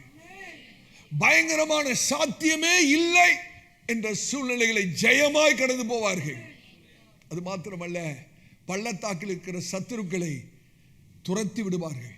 முற்றிலுமான ஒரு ஜெயம். They cleared valleys of resistance. அந்த பள்ளத்தாக்குக்குள்ள போகும்போது எதிர்ப்பு இருக்கிறது, சத்துருக்கள் எதிர்க்கிறார்கள். ஆனா அத்தனை சத்துருக்களையும் துரத்தி அடித்தவர்கள். இந்த ஆண்டிலே கர்த்தருடைய பிள்ளைகள் எதிர்ப்பை துரத்தி அடிப்பார்கள். ஆவிக்குரிய வாழ்க்கைக்கு விரோதமாக எதிர்த்து வருகிற சத்துடைய கிரியைகள், சத்துடைய சதிகள், அவருடைய திட்டங்கள், அவருடைய ஆலோசனைகள் துரத்தி அடிக்கப்படும். எத்தனை பேர் விசுவாசிக்கிறீங்க? கர்த்தருடைய பரிசுத்த நாமத்துக்கு மகிமை உண்டாவதாக. தீர்க்கதரிசனமாய் சொல்கிறேன், இந்த ஆண்டுக்குள்ளே வெறும் பிரவேசிப்பது அல்ல, ஹல்லேலூயா, வெறும் கடந்து போவது அல்ல, ஒரு பெரிய ஜெயத்தை கர்த்தர் வைத்திருக்கிறார். இந்த வசனத்துடைய பின்னணியை நம்ம சரியா விளங்கிக்கணும். ஒரே வசனம் தான். அந்த வசனத்தை மீண்டும் வாசிங்க. 1 நாளாகமம் 12ஆம் அதிகாரம் 15வது வசனத்தை வாசிங்க. 1 நாளாகமம் 12ஆம் அதிகாரம் 15வது வசனத்தை வாசிங்க. யோர்தான் கரை புரண்டு போயிருக்கிற முதலாம் மாதத்தில் அதை கடந்து கிழக்கேயும் மேற்கேயும் பள்ளத்தாக்குகளில் இருக்கிற யாவரையும் துரத்தி விட்டவர்கள் இவர்களே. ஆமென். இந்த வசனத்தை அப்படியே சுருக்கமா சொல்லணும்னா, அந்த இடத்துல யோர்தான் பார்க்குறீங்களா? யோர்தான் எதை குறிக்கிறது என்றால் ஒரு டிரான்சிஷன், ஒரு மாற்றம். கர்த்தர் ஒரு மாற்றத்துக்குள்ளாக நம்ம கொண்டு போகிறார். ஆமென். ஒரு அனுபவத்திலிருந்து இன்னொரு அனுபவத்துக்குள்ளாக, கடந்த காலத்திலிருந்து எதிர்காலத்துக்குள்ளாக. Jordan represents transition. ஒரு மாற்றத்துக்குள்ளாக உங்களுடைய தனிப்பட்ட வாழ்க்கையை மாத்திரமல்ல, முழு சபையையும் இந்த ஊழியத்தையும் கர்த்தர் ஒரு மாற்றத்துக்குள்ளே கொண்டு போகிறார். ஹல்லேலூயா. அதுக்கு எதிர்ப்பு கண்டிப்பா இருக்கும். அதுக்கு இந்த ஆண்டு எதிர்த்து நிற்கும். இந்த ஆண்டு கரை புரண்டு ஓடுகிற யோர்தானை போல இருக்கும். ஆனா ஜெயமாய் நாம் கடந்து போவோம். ஹல்லேலூயா. அது எந்த மாதம்? வேதம் சொல்லுது முதல் மாதம். அப்படின்னா கர்த்தர் சொல்கிறார், மகனே மகளே, உங்களுக்கு ஒரு புதிய ஆரம்பத்தை நான் வைத்திருக்கிறேன். யோர்தான் சொல்லும் போது மாற்றம், முதல் மாதம்னு சொல்லும் போது புதிய ஆரம்பம், a new beginning. God is promising a new beginning. ஒரு புதிய ஆரம்பத்தை கர்த்தர் நமக்கு வாக்கு பண்ணுகிறார். மூன்றாவதாக கரை புரண்டு ஓடுகிற யோர்தான். கரை புரண்டு ஓடுகிற அப்படின்னா இம்பாசிபிள் சிச்சுவேஷன். அது எதை குறிக்கிறதுனா சாத்தியமே இல்லாத சூழ்நிலைகளை இந்த ஆண்டிலே நாம் சந்திப்போம். இம்பாசிபிள் கண்டிஷன், சாத்தியமற்ற ஒரு சூழ்நிலைகள் கண்டிப்பாக இந்த வருடத்தில் நாம் சந்திப்போம். பள்ளத்தாக்குன்ற வார்த்தையை நீங்க பார்க்குறீங்களா? பள்ளத்தாக்குன்னு சொல்லும்போது ஒரு ஆழமான இடம். It's a low place. அந்த low places of hidden opposition. நல்ல கவனிங்க, பள்ளத்தாக்கு எதை குறிக்கிறது என்றால் நம்முடைய எதிர்ப்புகள், எதிர்க்கும் சக்திகள் மறைந்திருக்கிற ஒரு இடம். கர்த்தர் யாரோடு பேசுறான்னு தெரியல. பள்ளத்தாக்கு எதை குறிக்கிறது என்றால் நம்ம எதிர்க்கக்கூடிய சக்திகள் வெளியரங்கமா இல்ல, மேலோட்டமா இல்ல, மறைந்திருந்து செயல்படக்கூடிய எதிர்ப்பு சக்திகள். ஆனா வேதம் என்ன சொல்லுது? கிழக்கேயும் மேற்கேயும். ஹல்லேலூயா. இந்த வசனத்தை பார்த்தீங்களா? கிழக்கேயும் மேற்கேயும் பள்ளத்தாக்கில் இருக்கிற யாவரையும் துரத்தி விட்டார்கள். அப்படின்னா கிழக்கிலிருந்து மேற்கு வரைக்கும் ஜெயம்தான். அதை எதை குறிக்கிறது என்றால் முற்றிலுமான ஜெயத்தை குறிக்கிறது. Complete victory, no left overs. ஒரு சத்துருடைய சதியும் தப்ப முடியாது. ஒரு சத்துருடைய திட்டமும் கர்த்தருடைய பிள்ளைகளுக்கு ஹல்லேலூயா தப்ப முடியாது. இந்த வசனத்தை இப்ப எத்தனை பேர் விளங்கிட்டீங்க? யோர்தான் மாற்றத்தை குறிக்கிறது, முதல் மாதம் புதிய ஆரம்பத்தை குறிக்கிறது. கரை புரண்டு ஓடுகிற காரியம் சாத்தியமற்ற சூழ்நிலையை குறிக்கிறது. பள்ளத்தாக்கு மறைந்திருந்து நம்ம எதிர்க்கிற பொல்லாத சக்திகளை குறிக்கிறது. கிழக்கு மேற்கையும் அப்படின்னு சொல்லும்போது முழு ஜெயத்தை குறிக்கிறது. ஹல்லேலூயா. கர்த்தருடைய பரிசுத்த நாமத்துக்கு மகிமை உண்டாகட்டும். அப்ப இந்த வசனத்தின் மூலம் ஆவியான நமக்கு கற்றுத்தருகிற பாடம் என்னவென்றால், God is teaching us how to cross from promise to possession. வாக்குத்தத்தத்திலிருந்து சுதந்திரத்துக்குள்ளாக எப்படி போவது, எப்படி கடந்து செல்வது என்பதை தான் ஆவியார் நமக்கு கற்றுக் கொடுத்துக் கொண்டிருக்கிறார். வாக்குத்தத்தம் ஏற்கனவே கர்த்தர் 1ஆம் தேதி கொடுத்துட்டார், அப்படிதானே? என்ன வாக்குத்தத்தம்? இந்த நாள் முதற்கொண்டு. அப்ப வாக்குத்தத்தம் இருக்கிறது. அந்த வாக்குத்தத்தத்தை நாம் சுதந்திரிக்க வேண்டும். அப்ப அந்த வாக்குத்தத்தத்துக்கும் சுதந்திரத்துக்கும் நடுவே என்ன இருக்கிறது? யோர்தான் இருக்கிறது. கடந்து போக வேண்டிய காரியங்கள் இருக்கிறது, இக்கட்டான சூழ்நிலைகள் இருக்கிறது. ஆனா நாம் தனியா இல்லை, கர்த்தர் நம்மோடு கூட இருக்கிறார். கர்த்தருடைய பரிசுத்த நாமத்துக்கு மகிமை உண்டாவதாக. How to cross from promise to possession. வாக்குத்தத்தத்தில் இருந்து சுதந்திரத்துக்குள்ளாக நாம் எப்படி கடந்து செல்ல முடியும்? இதை குறித்து ஒரு 5 குறிப்புகள் உங்களிடத்திலே நான் பகிர்ந்து கொள்ளும்படியாய் கர்த்தரால் ஏவப்படுகிறேன். ஒரு 5 குறிப்புகள். முதலாவது, ஆபத்தான பாதை. அந்த யோர்தான் கூடாக கடந்து போனார்களே, அது எப்படிப்பட்ட பாதை? ஆபத்தான பாதை. யோசிச்சு பாருங்க. யோர்தான் கரை புரண்டு ஓடும்போது யாருமே அதை கடக்க மாட்டாங்க, யாருமே கடக்க மாட்டாங்க, அப்படிதானே? ஒரு இயற்கையான மனுஷன் கரை புரண்டு ஓடுகிற யோர்தானை கடக்க யோசிக்க கூட மாட்டார். ஆனா விசுவாசம் உள்ள ஜனம் நாம கடப்போம். எப்படிப்பட்ட ஆபத்தான பாதையா இருந்தாலும் நம்ம கடப்போம். We will cross perilous path. Perilous path. Hallelujah. Perilous passage. ஆபத்தான பாதை தான், ஆனாலும் நாங்க கடப்போம். இரண்டாவதாக, நெருக்கடியான காலம். pressing period. ஒரு நெருக்கடியான காலம். இந்த வருடம் இப்படிதான் இருக்கும். நெருக்கடியான காலமாக தான் இருக்கும், ஒரு பிரஸிங் பீரியட். ஆனாலும் கர்த்தர் நம்ம ஜெயமாய் நடத்துவார். மூன்றாவது, பிரச்சனையான ஒரு அழுத்தம், ப்ராப்ளமேட்டிக் பிரஷர். அநேக பிரச்சனைகளை எதிர்கொள்ள வேண்டிய ஒரு சூழ்நிலை வரும். அந்த பிரச்சனையினாலே ஒரு மனம் அழுத்தக்கூடிய ஒரு சூழ்நிலை வரும். ஆனால் கர்த்தர் நம்மோடு கூட இருந்து ஜெயமாய் நடத்துவார். நான்காவதாக, வல்லமையான பின்தொடருதல். ஆமென். Powerful pursuit. எப்படிப்பட்ட சூழ்நிலை இருந்தாலும் பரிசுத்தாவிட வல்லமையோடு கூட நாம் அதை கடந்து போய் சத்துருக்களை ஜெயித்து தேவன் வைத்திருக்கிற ஆசீர்வாதங்களை சுதந்தரிப்போம். பவர்ஃபுல் பர்சூட், வல்லமையான பின்தொடருதல். ஐந்தாவதாக, வாக்குத்தத்தம் பண்ணப்பட்ட சுதந்திரம். the promised possession, the promised possession. எனக்கு அருமையான சபையாரே, இந்த 5 கருத்துக்களும் இந்த ஒரு வசனத்தில் தான் ஆவியானவர் வைத்திருக்கிறார். சில சமயத்தில் கர்த்தருடைய வார்த்தையை தியானிக்கும் போது ரொம்ப ஆச்சரியமாக இருக்கும். அந்த வசனத்தை நிறைய தடவை வாசித்திருப்போம். ஆனால் அன்றைக்கு ஆவியானவர் பேசும்போது அந்த ஒரு வசனத்துக்குள்ள ஆண்டவர் இவ்வளவு சத்தியமா, சில சமயத்தில் நான் அநேக நாட்கள் ஆச்சரியப்பட்டது உண்டு. ஆமென்.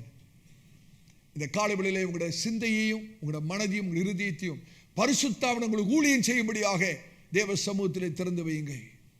ஆமென். இந்த ஒரு வசனத்தை கொண்டு ஆவியானவர் நம்மோடு கூட தொடர்ந்து பேச விரும்புகிறார். வாசிக்கப்பட்ட அந்த வசனம் 1 நாளாகமம் 12:15 வசனம் ஏதோ சரித்திரபூர்வமான வசனம் அல்ல, தீர்க்க தரிசனமான வசனம். That verse is not historical but prophetical. Hallelujah.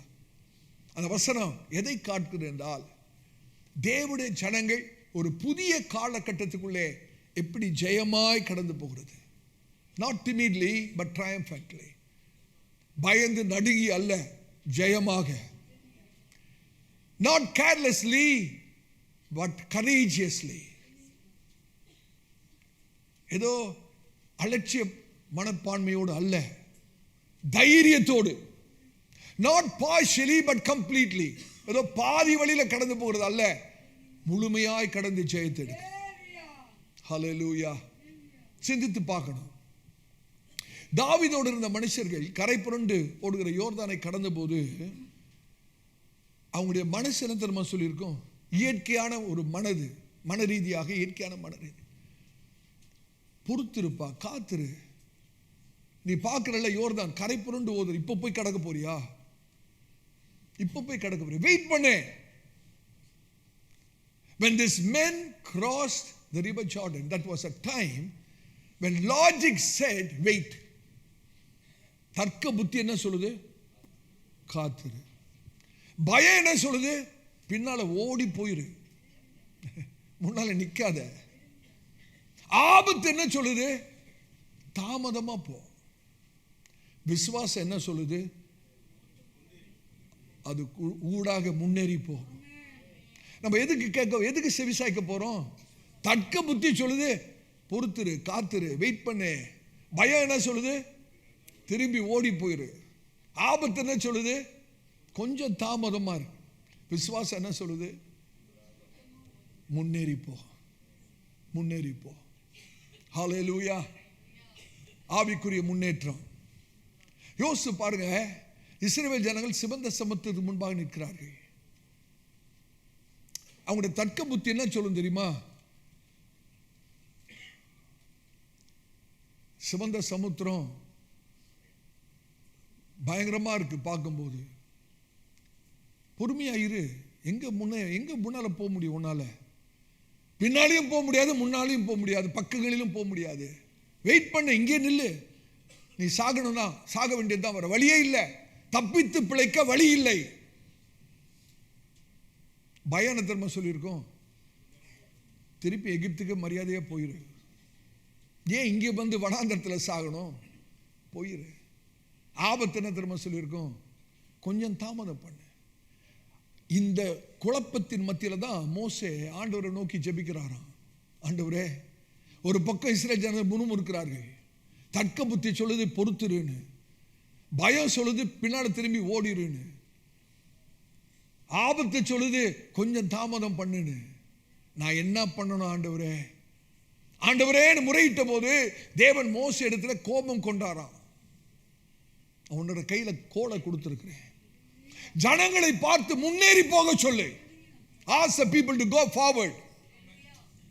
சபையாரே, நீங்க உங்களை இஸ்ரவேல் ஜனங்களை இடத்துல வைத்து பாருங்க. சும்மா கேட்கறது ரொம்ப லேசு, பிரசங்கம் பண்றது லேசு.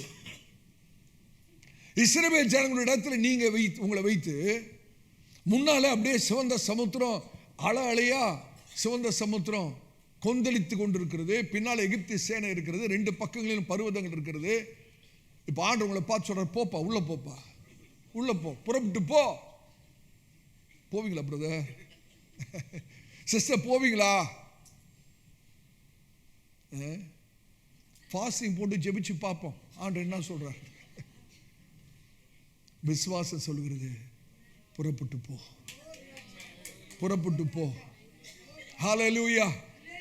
கடந்து போக பண்ணுகிறவர் கர்த்தர், கடந்து போக பண்ணுகிறவர் கர்த்தர். சூழ்நிலைகள் எப்படிப்பட்டதா இருந்தாலும் நம்மை ஜெயமாய் கடந்து போக பண்ணுகிறவர் கர்த்தர். கர்த்தருடைய பரிசுத்த நாமத்துக்கு ஸ்தோத்திரம். ஆண்டவர் என்ன பண்ணாராம் தெரியுமா? அந்த சூழ்நிலையில கீழ்காற்று அனுப்பினாராம். கீழ்காற்று அனுப்பும் போது அந்த சிவந்த சமுத்திரம் ரெண்டா பிளகுதான். அப்ப யோசிச்சு பாருங்க, கீழ்காற்று எவ்வளவு வேகமா அடிச்சிருந்தா அந்த சிவந்த சமுத்திரம் ரெண்டா பிளந்து இருக்கும். அந்த அந்த கீழ்காற்று எவ்வளவு வேகமா வந்தா, வரதா புயல்லாம் ஒண்ணுமே இல்லை. அந்த கீழ்காற்று எவ்வளவு வேகமா அடித்திருந்தால் சிவந்த சமுத்திரம் அப்படியே பிளந்து இருக்கும். அவ்வளவு வேகமா அடித்த காற்று சிவந்த சமுத்திரத்தை மாத்திரம் தான் பிளந்ததை ஒழிய இஸ்ரவேல் ஜனங்களை காற்றில் அடிச்சிட்டு போல. கர்த்தருடைய ஜனங்கள் அங்கேதான் நிற்பார்கள். ஹல்லேலூயா. கர்த்தருடைய பரிசுத்த நாமத்துக்கு மகிமை உண்டாகட்டுங்க. அந்த எபிரேயத்தில் எப்படி இருக்கும் தெரியுமா? ஆண்டவர் மூச்சு விட்டாராம். அந்த கீழ்காற்றுன்னு சொல்லும் போது ஆண்டவர் சுவாசம் பண்ண, நம்ம மூச்சு விடுறோம்ல, ஆண்டவர் அப்படி பெருமூச்சு விடும்போது சிவந்த சமுத்திரம் ரெண்டா பிளக்குதான். ஹல்லேலூயா. அருமையான சபையாரே, ஆண்டவர் ஒரு சின்ன மூச்சு விட்டா போதும் பிரதர், உங்களுக்கு பாதை உண்டாகும். ஆண்டவர் பெரிய அற்புதம் எல்லாம் செய்யணும்னு அவசியமே இல்லை. ஆண்டவர் சும்மா சுவாசிச்சா போதும், அவருடைய சுவாசம் வந்தா போதும், அற்புதம் நடக்கும். கர்த்தருடைய பரிசுத்த நாமத்துக்கு மகிமை உண்டாவதாக. ஹல்லேலூயா. கர்த்தரால் ஏவப்பட்டு சொல்றேன், உங்களை லக்கை அடைவதற்கு பிசாசு தடை இல்லை. அநேக சமயத்தில் பிசாசு தான் தடை பண்றான். பிசாசு இல்ல இல்ல, நாம் எடுக்காத தீர்மானங்கள் தான் நம்முடைய லக்கை அடையாதபடி தடை பண்ணுகிறது. Destiny is not delayed by devil, but most of the time destiny is delayed by indecisions. நம்முடைய லக்கை அடையாமல் இருக்கிறதுக்கு காரணம் பிசாசு இல்லை, நம்ம எடுக்காத தீர்மானம் தான். ஆமென். ஆவியானவர் நம்மோடு கூட பேசுவாராக. முதல் குறிப்பு, ஆபத்தான பாதை, பெரிலஸ் பாத்வே பாசேஜ். அந்த வசனத்தை வாசிங்க. 1 நாளாகமம் 12ஆம் அதிகாரம் 15வது வசனம். அவர்கள் யோர்தானை கடந்து, கடந்துன்னு இருக்கா, கடந்து. ஹல்லேலூயா. இந்த காத் கோத்திரத்தை சேர்ந்த ஜனங்களுடைய முகம் சிங்க முகம் போல இருந்ததா. அவ்வளவு தைரியசாலிகள், யுத்த வீரர்கள். யோர்தான் கரை புரண்டு ஓடுகிறது. நல்ல கவனிங்க, அந்த சமயம் யோர்தானை கடக்க ஒரு பாதுகாப்பான நேரம் அல்ல. That was not the safest time to cross, but it was a strategic time. ஒரு பாதுகாப்பான காலகட்டம் அல்ல, ஆனால் இவர்களுக்கென்று கடக்கும்படியாக தேவன் குறித்த ஒரு காலகட்டம், யுக்தி உள்ள தேவனுடைய காலகட்டம், ஸ்ட்ராட்டஜிக். கர்த்தர் எல்லாவற்றையும் தீர்மானிக்கிறார். பாருங்க, யோசிச்சு பாருங்களேன். கரை புரண்டு போகும்போது ஏங்க அவங்க கரையை கடக்கணும், ஆனா அதுதான் தீர்மானம், தேவனுடைய தீர்மானம். It's a strategic timing of God. Hallelujah. நம்ம ஒன்றை விளங்கணும், நம்முடைய விசுவாசம் எப்ப நிரூபிக்கப்படும் தெரியுமா? சௌரியமா இருக்கிற நேரத்தில் இல்ல, இக்கட்டான நேரத்தில் தான் விசுவாசம் நிரூபிக்கப்படும்.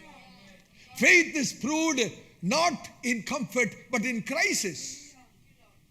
நம்முடைய விசுவாசம் எப்ப நிரூபிக்கப்படுகிறது என்றால் சமூகமாக வசதியாக இருக்கிற காலகட்டத்தில் அல்ல, கரை புரண்டு ஓடுகிற அந்த காலகட்டத்தில் நம்முடைய விசுவாசம் நிரூபிக்கப்படுகிறது. கர்த்தர் இந்த ஆண்டிலே கர்த்தருடைய பிள்ளைகளுக்கு ஒரு விசேஷித்த தைரியத்தை தருவேன் என்று சொல்லியிருக்கிறார். The Lord says, I am going to grant my people supernatural boldness, a courage. இயற்கைக்கு அப்பாற்பட்ட ஒரு தைரியத்தினாலே இந்த வருஷத்திலே கர்த்தருடைய மக்களை கர்த்தர் நிரப்புவேன் என்று சொல்கிறார். ஆமென். யோசிச்சு பாருங்க,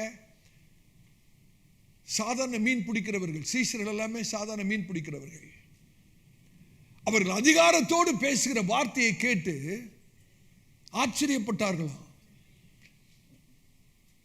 கல்வி அறிவில்லாதவர்கள் எப்படி இப்படி பேசுகிறார்கள்? இவருடைய தைரியத்துக்கு காரணம் என்ன? கல்வி அறிவே இல்லையே, ஆனா இவ்வளவு தைரியமா பேசுறாங்களே அப்படின்னு மற்றவங்க யோசித்த போது அவர்கள் ஒன்றை கண்டுபிடித்தார்கள், இவர்கள் ஆண்டவராகிய இயேசுவோடு இருந்தவர்கள். ஹல்லேலூயா. கர்த்தருடைய ஊழியக்காரனா சொல்றேன், இந்த ஆண்டிலே நீங்கள் கர்த்தரோடு கூட இருக்கிறவர்களா இருப்பீர்கள் என்றால் உங்களுடைய தைரியத்தை போல வேற யாருக்குமே இருக்க முடியாது. எந்த சவாலை வேணாலும் சந்திக்கலாம், யாரை வேணாலும் சந்திக்கலாம், எதை வேணாலும் சந்திக்கலாம். ஒரே ஒரு ரகசியம் தான், நான் கர்த்தரோடு இருக்கிறவன், என் கர்த்தரோடு இருக்கிறவன். ஹல்லேலூயா. கர்த்தருடைய பரிசுத்த நாமத்துக்கு ஸ்தோத்திரம்.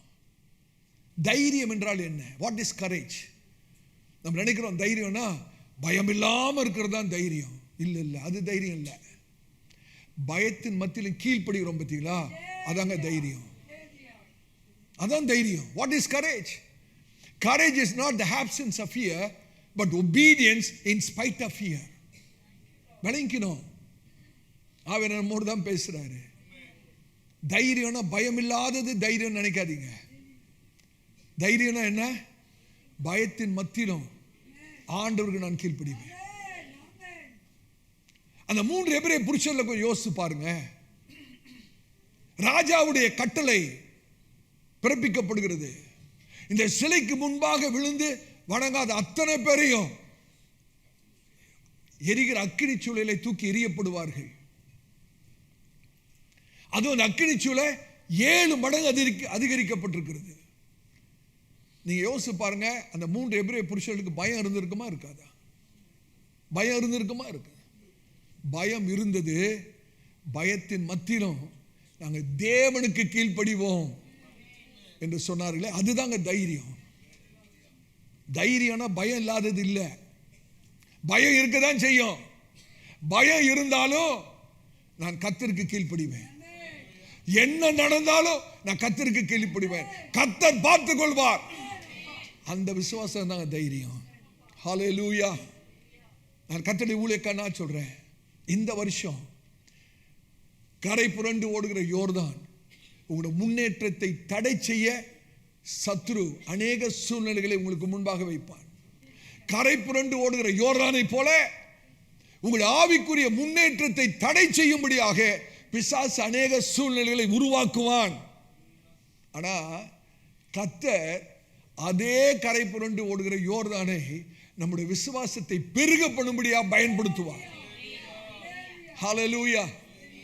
The devil will use overflowing Jordan to stop your progress, but God will use the same overflowing Jordan to stretch your faith. எத்தனை பேர் விசுவாசிக்கிறீங்க? Hallelujah. கர்த்தருடைய பரிசுத்த நாமத்துக்கு மகிமை உண்டாவதாக. யோசுவாவும் இஸ்ரவேல் ஜனங்களும் யோர்தானை கடக்கும்போது அந்த யோர்தானுடைய நிலை எப்படிங்க இருந்தது? யோசுவாவும் இஸ்ரவேல் ஜனங்களும் யோர்தானை கடந்தாங்களே, யோசுவா 3ஆம் அதிகாரத்தில் அந்த வசனத்தை வாசிங்க. எந்த காலகட்டத்திலே யோசுவாவும் இஸ்ரவேல் ஜனங்களும் யோர்தானை கடந்தார்கள்? யோசுவா 3ஆம் அதிகாரத்தில் யோர்தான் அறுப்பு காலம் முழுவதும், யோர்தான் அறுப்பு காலம் முழுவதும் கரை புரண்டு போகும். கரை புரண்டு போகும். வெட்டியை சுமக்கிற ஆசாரியர்களின் கால்கள் தண்ணீரின் ஓரத்தில் பட்டவுடனே, தண்ணீரின் ஓரத்தில் பட்டவுடனே மேலே இருந்து ஓடி வருகிற தண்ணீர் நின்று ஆமென். சாத்தானுக்கு அடுத்த ஆதாம் ஊர் வரைக்கும் ஒரு குவியலாக குவிந்தது. உப்பு கடல் என்னும் சமனான வெளியின் கடலுக்கு ஓடி வருகிற தண்ணீர் பிரிந்து ஓடிற்று. அப்பொழுது ஜனங்கள் எரிகோவுக்கு எதிரே கடந்து போனார்கள். ஒரு பெரிய ஜெயம் முன்பாக இருக்குங்க. அந்த ஜெயத்தை தடை பண்றதுக்கு தான் இந்த யோர்தான் கரை புரண்டு ஓடிக்கொண்டிருக்கிறது. கர்த்தர் ஒரு பெரிய ஜெயத்தை வைத்திருக்கிறார். எரிகோவுடைய ஜெயம் முன்பாக இருக்கிறது. அந்த கர்த்தருடைய ஜனம் அந்த ஜெயத்தை எடுக்கக்கூடாதபடி ஒரு தடையாக யோர்தான் நிற்கிறது. ஆனா கர்த்தர் அந்த யோர்தானுடைய வல்லமை அடக்கினார். யோர்தானுடைய வல்லமை அடங்கிற்று. ஹல்லேலூயா. மேல வருகிற தண்ணீர் அப்படியே நின்றுச்சாங்க. ஹல்லேலூயா. அப்படின்னா புவி ஈர்ப்பு சக்தி தன்னுடைய ஆற்றலை இழந்து போயிட்டுன்னு அர்த்தம். All the natural power will lose its efficacy. இயற்கையான வல்லமைகள் எல்லாம் அதோட சத்துவத்தை இழந்து போகும் கர்த்தர் செயல்படும் போது. கர்த்தருடைய பரிசுத்த நாமத்துக்கு மகிமை உண்டாவதாக. ஹல்லேலூயா. நான் தாழ்மையா விசுவாசிக்கிறேன். God specializes in crossing that defy human logic. கர்த்தர் செயல்படும் போது மனித தர்க்க புத்திகள் எல்லாம் ஒன்றுமே இல்லை என்று சொல்லக்கூடிய அளவுக்கு கர்த்தர் தன்னுடைய ஜனத்தை கடந்து போக செய்வார். ஆமென். நீங்க யோசிச்சு பாருங்க, கொஞ்சம் கழுகை யோசிச்சு பாருங்க. பெரிய ஒரு புயல் காற்று வீசுகிறது. கழுகு சொல்லுமா, புயல் காற்றெல்லாம் கொஞ்சம் அமைதல் ஆகட்டும், நான் உயர பறக்கிறேன். காக்கா சொல்லும் அது. கழுகுக்கும் காக்காக்கும் நிறைய வித்தியாசம் இருக்கு. ஒரு புயல் காற்றிலே காக்கா இப்படி உட்கார்ந்துருக்கும் தெரியுமா?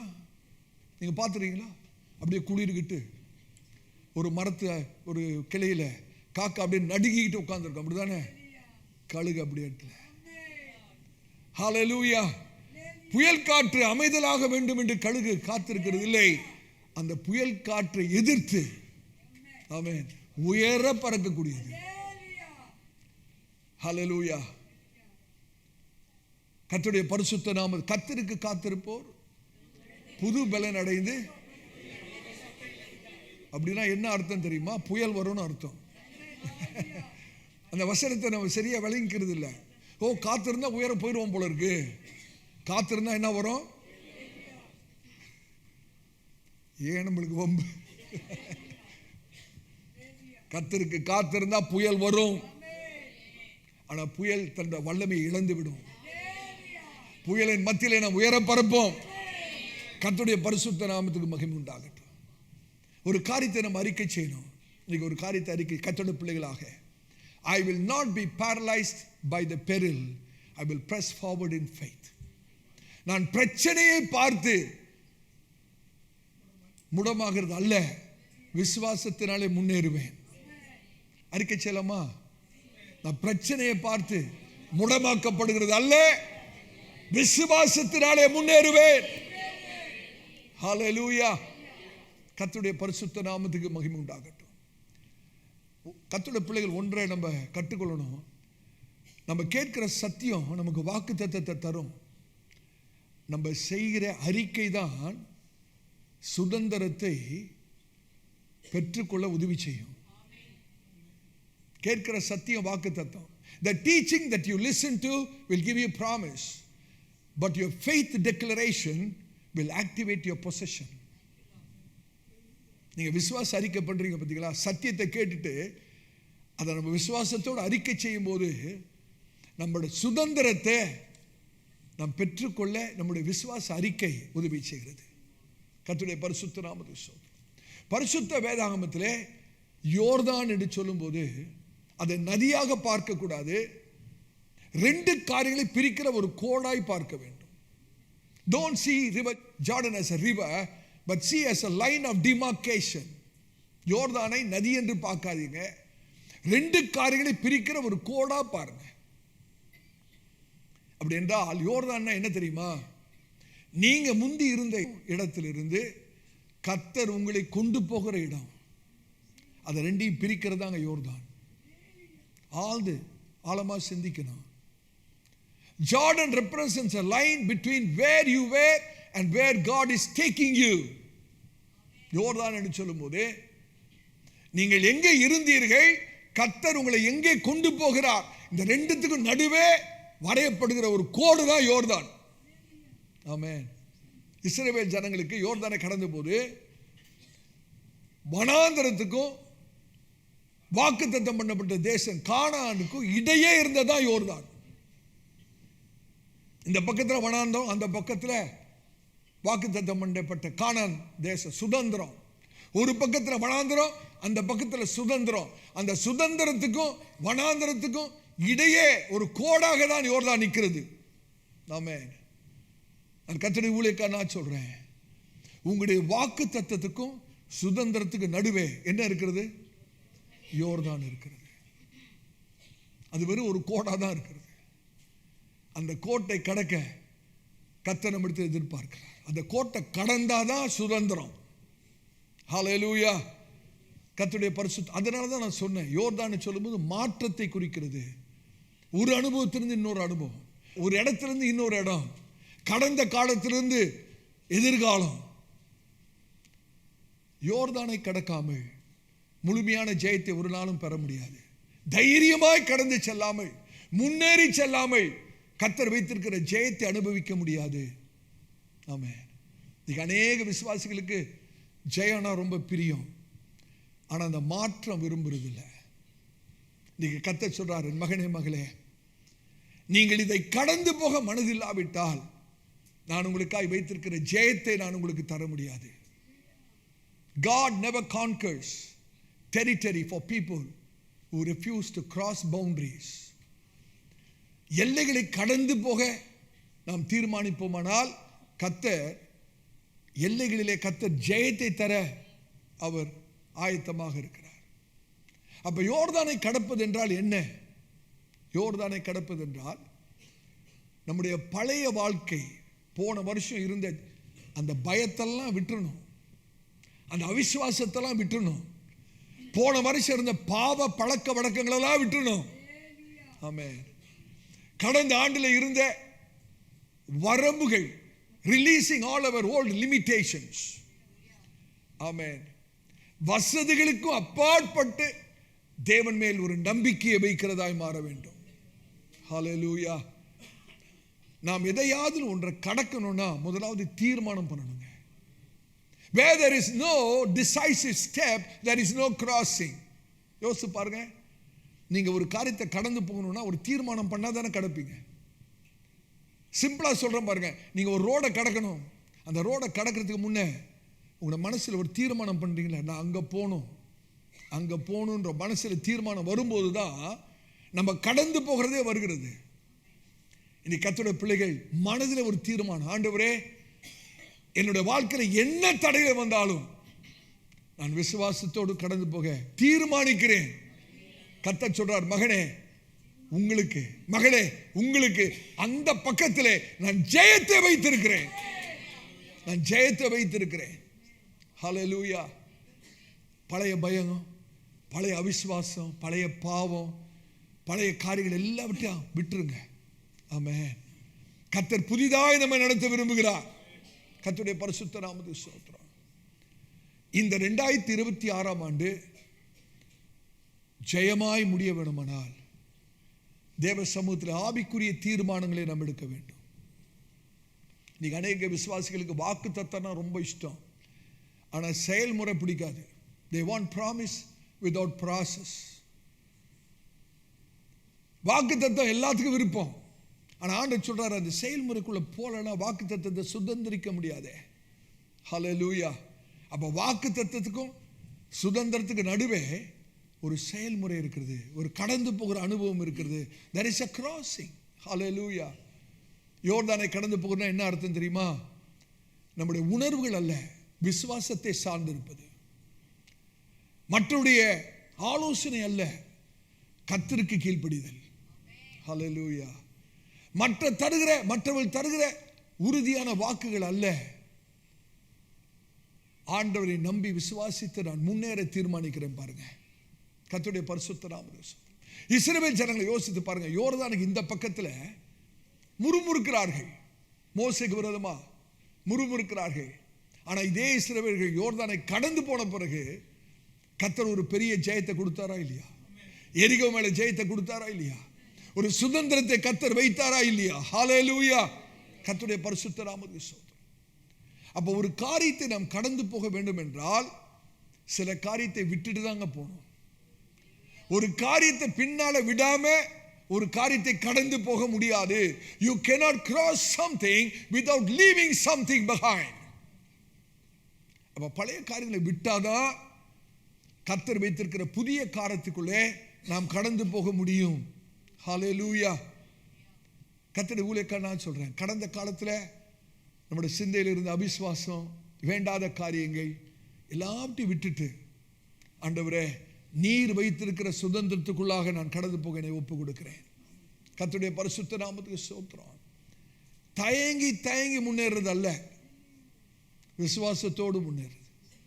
From survival to significance. ஏதோ உயிர் பிழைத்தா போதுன்றது அல்ல கிறிஸ்தவ வாழ்க்கை. ஒரு தலை சிறந்த, ஒரு விசேஷித்த, தனிப்பட்ட, ஒரு தனித்தன்மை வாய்ந்த ஒரு கிறிஸ்தவனாக ஹல்லேலூயா விளங்க நான் ஒப்பு கொடுக்கிறேன். எத்தனை பேர் தீர்மானம் பண்ண முடியும்? ஆவியானவர் தொடர்ந்து நம்மோடு கூட பேசுவார். யாக்கோபை கொஞ்சம் யோசிச்சு பாருங்க, சில நிமிஷத்துல முடிச்சிடுறேன். யாக்கோபை யோசிச்சு பாருங்க. அவர் சொல்றார், கோலும் தடியுமாய் யோர்தானை கடந்து வந்தேன், கர்த்தர் 2 பரிவாரங்களை கொடுத்து ஆசீர்வதித்தார். அப்ப அந்த 2 பரிவார ஆசீர்வாதம் வேணும்னா எதை கடக்கணும்? யோர்தானை கடக்காம இரட்டத்தனையான ஆசீர்வாதம் இல்லை. ஹல்லேலூயா. இஸ்ரவேல் ஜனங்கள் யோர்தானை கடக்காம கானான் இல்லை, எரிகோவின் மேல் ஜெயம் இல்லை.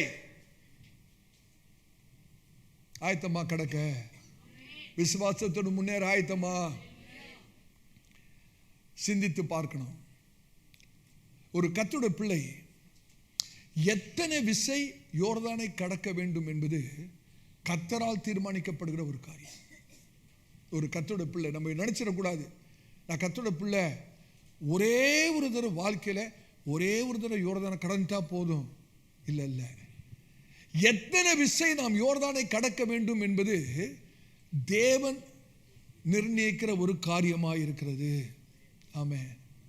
உதாரணத்துக்கு வேதத்திலிருந்து உதாரணம் சொல்றேன் பாருங்க. அந்த 2 கோத்திரங்களை யோசிச்சு பாருங்க.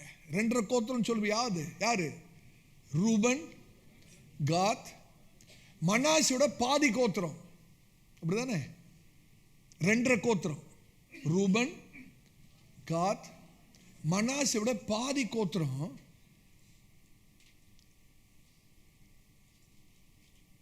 எத்தனை விஷயம் யோர்தானை கடந்தாங்க? எத்தனை விஷயம் யோர்தானை கடந்தாங்க? இந்த 2 கோத்திரங்கள் மொத்தம் 12 கோத்திரம், அப்படிதானே? இந்த 2 கோத்திரங்களுக்கு மோசே யோர்தானுக்கு இந்த பக்கத்துல சுதந்திரத்தை கொடுத்தாராம். மற்ற எல்லா இஸ்ரவேல் ஜனங்களுக்கும் சுதந்திரம் எங்க? யோர்தானுக்கு அந்த பக்கத்துல. இந்த 2 கோத்திரங்களுக்கு மாத்திரம் மோசே எங்க சுதந்திரத்தை கொடுத்திருக்கிறாரு? இந்த பக்கத்துல. ஆனாலும் சுதந்திரம் இங்க இருந்தாலும் யோர்தானை கடந்துதான் ஆகணும். இந்த 2 கோத்திரம் யோர்தானை எத்தனை தடவை கடந்தார்கள் என்று கேட்கிறேன். எத்தனை தடவை? எடுத்து வாசிங்க. யோசுவா 1ஆம் அதிகாரம் 15வது வசனம். யோசுவா 1ஆம் அதிகாரம் 15வது வசனத்தை வாசிங்க. கர்த்தர் உங்களைப் போல. எடுத்துட்டீங்களா? உங்களுடைய வேதாகமத்தை திருப்பி பாருங்க. யோசுவா 1ஆம் அதிகாரம் 15வது வசனத்தை வாசிங்க. கர்த்தர் உங்களைப் போல. கர்த்தர் உங்களைப் போல உங்கள் சகோதரரையும் இளைப்பாற பண்ணி. உங்கள் சகோதரரையும் மற்ற கோத்திரங்களையும் இளைப்பாற பண்ணி. அவர்களும் உங்களைப் போலன்னு சொல்லும்போது ஆண்டவர் யாரை சொல்றாரு? 12வது வசனத்தை வாசிங்க. பின்பு யோசுவா ரூபனியரையும் காத்தியரையும் மனாசேயின் பாதி கோத்திரத்தாரையும் நோக்கி. இந்த 2 கோத்திரத்தை நோக்கி தான் யோசுவா பேசுறார். இப்ப 15வது வசனம். கர்த்தர் உங்களைப் போல உங்கள் சகோதரரையும் இளைப்பாற பண்ணி. உங்கள் சகோதராகிய மற்ற கோத்திரங்களை இளைப்பாற பண்ணி அவர்களும் உங்கள் தேவனாகிய கர்த்தர் தங்களுக்கு கொடுக்கும் தேசத்தை சுதந்தரித்துக் கொள்ளும் மட்டும் அவர்களுக்கு உதவி செய்ய கடவீர்கள். பின்பு நீங்கள் கர்த்தருடைய தாசனாகிய மோசே உங்களுக்கு யோர்தானுக்கு இப்புறத்தில் சூரியன் உதிக்கும் திசைக்கு நேராக கொடுத்த உங்கள் சுதந்திரமான தேசத்துக்கு திரும்பி அதை சுதந்தரித்துக் கொண்டிருப்பீர்களாக என்றான். அப்ப இந்த 2.5 கோத்திரம் யோர்தானை எத்தனை விஷயம் கடந்திருக்கு? 2 தடவை. அவங்களுடைய சுதந்திரம் இந்த பக்கத்தில் இருக்கு. ஆனா அவருடைய சகோதரர்கள் அந்த பக்கத்தில் கடந்து போய் யுத்தத்தை செய்து எரிகோக்கு விரோதமாக கானானுக்கு விரோதமாக யுத்தத்தை செய்து கானானை சுதந்திரிக்கணும். அப்ப யோசுவா சொல்றாரு, உங்களுடைய சுதந்திரம் இந்த பக்கம் இருந்தாலும் உங்களுடைய சகோதரர்களுக்கு உதவி செய்யும்படியாக நீர் அவர்களோடு கூட யோர்தானை கடந்து அவர்களோடு கூட யுத்தம் பண்ணி அவர்களுக்கு உதவி செய்து சுதந்திரத்தை வாங்கி கொடுத்துட்டு திருப்பி வந்துருங்க. அப்ப எத்தனை விஷயம்? இவர்கள் 2 விஷயம் யோர்தானை கடக்கணும். ஆமே. சிலருடைய அனுபவம், கர்த்தர் சிலரை தெரிந்தெடுத்திருக்கிறார். நீங்கள் மற்றவருடைய ஆசீர்வாதத்துக்காக நீங்க யோர்தானை கடந்துதான் ஆகணும். மற்றவருடைய ஆசீர்வாதத்துக்காக, மற்றவருடைய ஜெயத்துக்காக, உங்களுடைய குடும்ப அங்கத்தினருக்காக இருக்கலாம், உங்களுடைய சகோதரிகளுக்காக இருக்கலாம், மற்றவருடைய ஆசீர்வாதத்துக்காக கர்த்தர் சிலரை தெரிந்து கொண்டு யோர்தானை கடக்க பண்ணுவார். ஹல்லேலூயா. உதவி செய்துட்டு அவங்களுடைய சுதந்திரத்துக்கு திருப்பி வந்துடலாம். அவர்கள் 2 விசை யோர்தானை கடக்க வேண்டும். காரணம், அவருடைய சுதந்திரம் யோர்தானுக்கு இந்த பக்கத்தில் இருக்கிறது. இந்த ஆண்டிலே கர்த்தர் சொல்றார், என் மகனே மகளே, மற்றவருடைய ஆசீர்வாதத்துக்காகவே நான் உங்கள் மத்தியிலே சிலரை தெரிந்தெடுத்திருக்கிறேன். நீங்கள் புரண்டு ஓடுகிற யோர்தானை அவர்களுக்காக கடக்க வேண்டும். ஆவியானவர் பேசுறார். மற்றவர்களுக்காக சில கஷ்டத்தை நீங்க போய் தான் ஆகணும். ஆவியானவர் யார்கிட்ட பேசுறான்னு தெரியல. மற்றவர்களுக்கு உதவி செய்யும்படியாக, மற்றவர்களுக்கு ஆதரவாக இருக்கும்படியாக, மற்றவர்களை விசுவாசத்திலே தாங்கும்படியாக சில யோர்தானை நீங்கள் கடக்க வேண்டும். சில இன்கன்வீனியன்ஸ்குள்ள நீங்க போகணும். சில அசௌகரியங்களுக்குள்ள நீங்க போகணும். மற்றவருடைய ஆசீர்வாதத்துக்காக, மற்றவருடைய விடுதலைக்காக நீங்கள் போராடி ஜெபிக்க வேண்டும். நீங்கள் உபவாசிக்க வேண்டும். நீங்கள் சில தியாகங்களை செய்ய வேண்டும். சில எதிர்ப்புகளை சந்திக்க வேண்டும். சில ஆபத்தான சூழ்நிலைக்குள்ளாக நீங்கள் கடந்து போக வேண்டும். உங்களுக்காக அல்ல, மற்றவருடைய ஆசீர்வாதத்துக்காக. ஹல்லேலூயா. நீங்க அப்படி செய்வீங்களானா கர்த்தர் உங்களுடைய சுதந்திரத்தை நீங்கள் சந்தோஷமா அனுபவிக்க கர்த்தர் மறுபடியும் உங்களை திரும்பி கொண்டு வருவார். ஆமென். அப்ப யோர்தானை கடக்கிற விஷயம் என்று வரும்போது சிலர் தங்களுக்காக கடந்திருக்கிறார்கள், மற்றும் சிலர் மற்றவர்களுக்காக கடந்திருக்கிறார்கள். இப்ப சொல்லுங்க, யோசுவா 2 வேவுக்காரர்களை தேசத்தை வேவு பார்க்கும்படியாக அனுப்புறார். அவங்க எத்தனை விஷயம் யோர்தானை கடந்தாங்க? வேவு பார்க்கிறவர்கள் 2 பேர் போனாங்களே ராகா வீட்டுக்கு, அவர்கள் எத்தனை விஷயம் யோர்தானை கடந்தார்கள்? தைரியமா சொல்லுங்க, தப்பானா என்னது? 2 4 எத்தனை விஷயம் கடந்தாங்க? ஒன்றும் இல்லை. வேவு பார்க்கறதுக்காக அந்த பக்கம் போனோம், ஒரு தடவை போயிட்டாங்க, திருப்பியும் வரணும், அப்புறம் இஸ்ரவேல் ஜனம் கூட சேர்ந்து திருப்பியும் கடக்கணும். எத்தனை விஷயம்? அவ்வளவுதான். அந்த வசனத்தை வாசித்து பார்த்துருங்க. யோசுவா 2:23 வாசிங்க. யோசுவா 2ஆம் அதிகாரம் 23வது வசனத்தை பாருங்க. அந்த 2 மனுஷரும் திரும்பி மலையிலிருந்து இறங்கி ஆற்றை கடந்து நூனின் குமாரனாகிய யோசுவாவினிடத்தில் வந்து தங்களுக்கு சம்பவித்த யாவையும் அவனுக்கு தெரிவித்து. ஆமென். அப்ப சிலருடைய வாழ்க்கையிலே கர்த்தர் சில ஊழியத்தை வைத்திருக்கிறார். சில ஊழியம் இருக்கிறது. சகோதரனே, உங்களுடைய வாழ்க்கையில ஒரு விசேஷித்த ஊழியம் இருக்கிறது. சகோதரி, உங்களை வாழ்க்கையிலே ஒரு விசேஷித்த ஊழியம், சாதாரண ஊழியம் அல்ல, ஒரு விசேஷித்தமான ஊழியம். அந்த விசேஷமான ஊழியம் உங்களோட வாழ்க்கையில் இருக்கிறபடினாலே நீங்கள் கூடுதலாக ஒரு தடவை யோர்தானை கடக்கணும். கர்த்தர் யாரோடு பேசுறான்னு தெரியாது. ஹல்லேலூயா. ஆயத்தமா? கூடுதலா கொஞ்சம் யோர்தானை கடக்க வேண்டியது இருக்கும். இந்த மத்தியான வேளையிலே, ஆண்டவரே, எத்தனை தர யோர்தானை கடக்கிறதாண்டாலும் என்னுடைய சித்தத்துக்கு முற்றிலுமாக நான் ஒப்பு கொடுக்கிறேன். நீர் என்னை ஆசீர்வதிக்கிறது மாத்திரமல்ல, இந்த ஆண்டிலே என்னை மற்றவர்களுக்கு ஆசீர்வாதமா வைங்க. நீர் எனக்காக வைத்திருக்கிற ஊழியத்தை நான் ஜெயமாய் நிறைவேற்ற நான் புரண்டு ஓடுகிற யோர்தானை கடக்க என்னை ஒப்பு கொடுக்கிறேன். ஆனா சத்தியம் என்ன தெரியுமா? உங்களோட சுதந்திரம் இந்த பக்கம் இருந்தாலும் சரி, அந்த பக்கம் இருந்தாலும் சரி, வேவுக்காரா இருந்தாலும் சரி, வேவுக்காரா இல்லாட்டாலும் சரி, எல்லாருமே யோர்தானை கடக்கணும். யோர்தானை கடக்காதவர்கள் யாருமே இல்லை. ஹல்லேலூயா. எலியா யோர்தானை கடந்த பிறகுதாங்க எடுத்துக்கொள்ளப்பட்டார். யோர்தானை கடக்காம எடுத்துக்கொள்ளப்படுதல் இல்லை.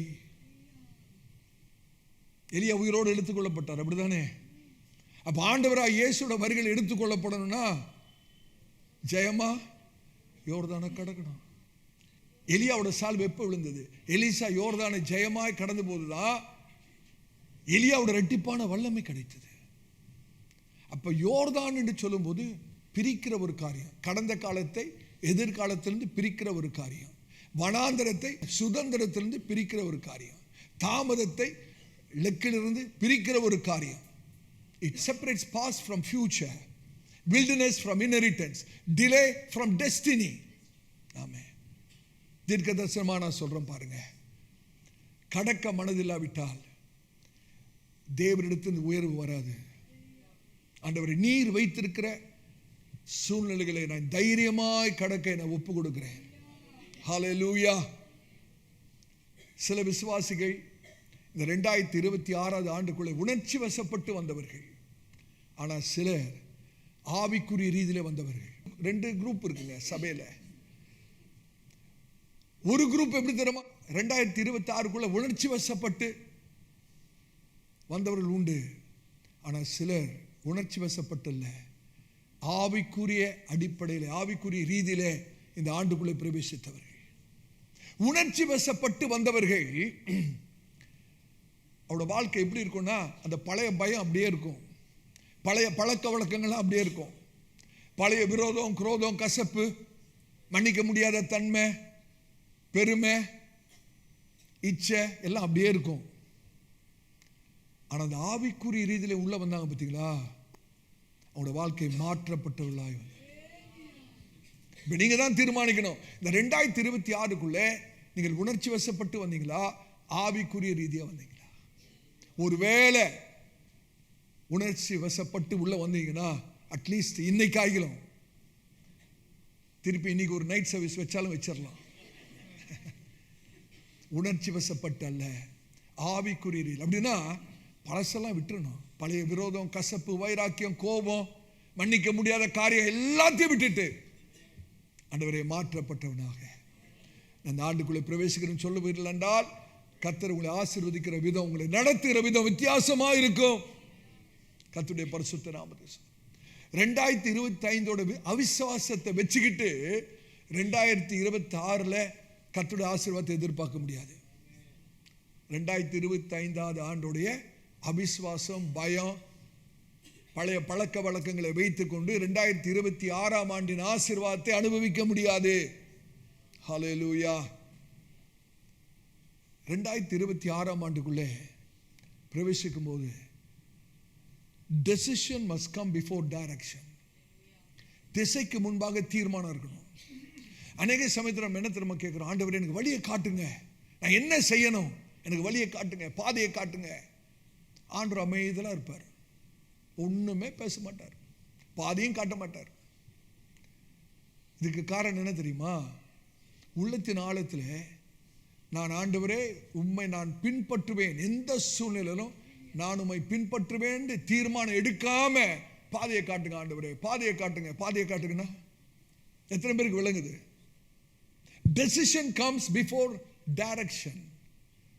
திசையை கர்த்தர் காண்பிப்பார், பாதையை காண்பிப்பார். எப்ப காண்பிப்பார் தெரியுமா? இருதயத்தின் ஆழத்தில் தீர்மானம் எடுக்கணும். ஆண்டவரே, நீர் காட்டுகிற பாதையிலே நான் உம் பின்பாக உம்மை பின்பற்றுவேன்.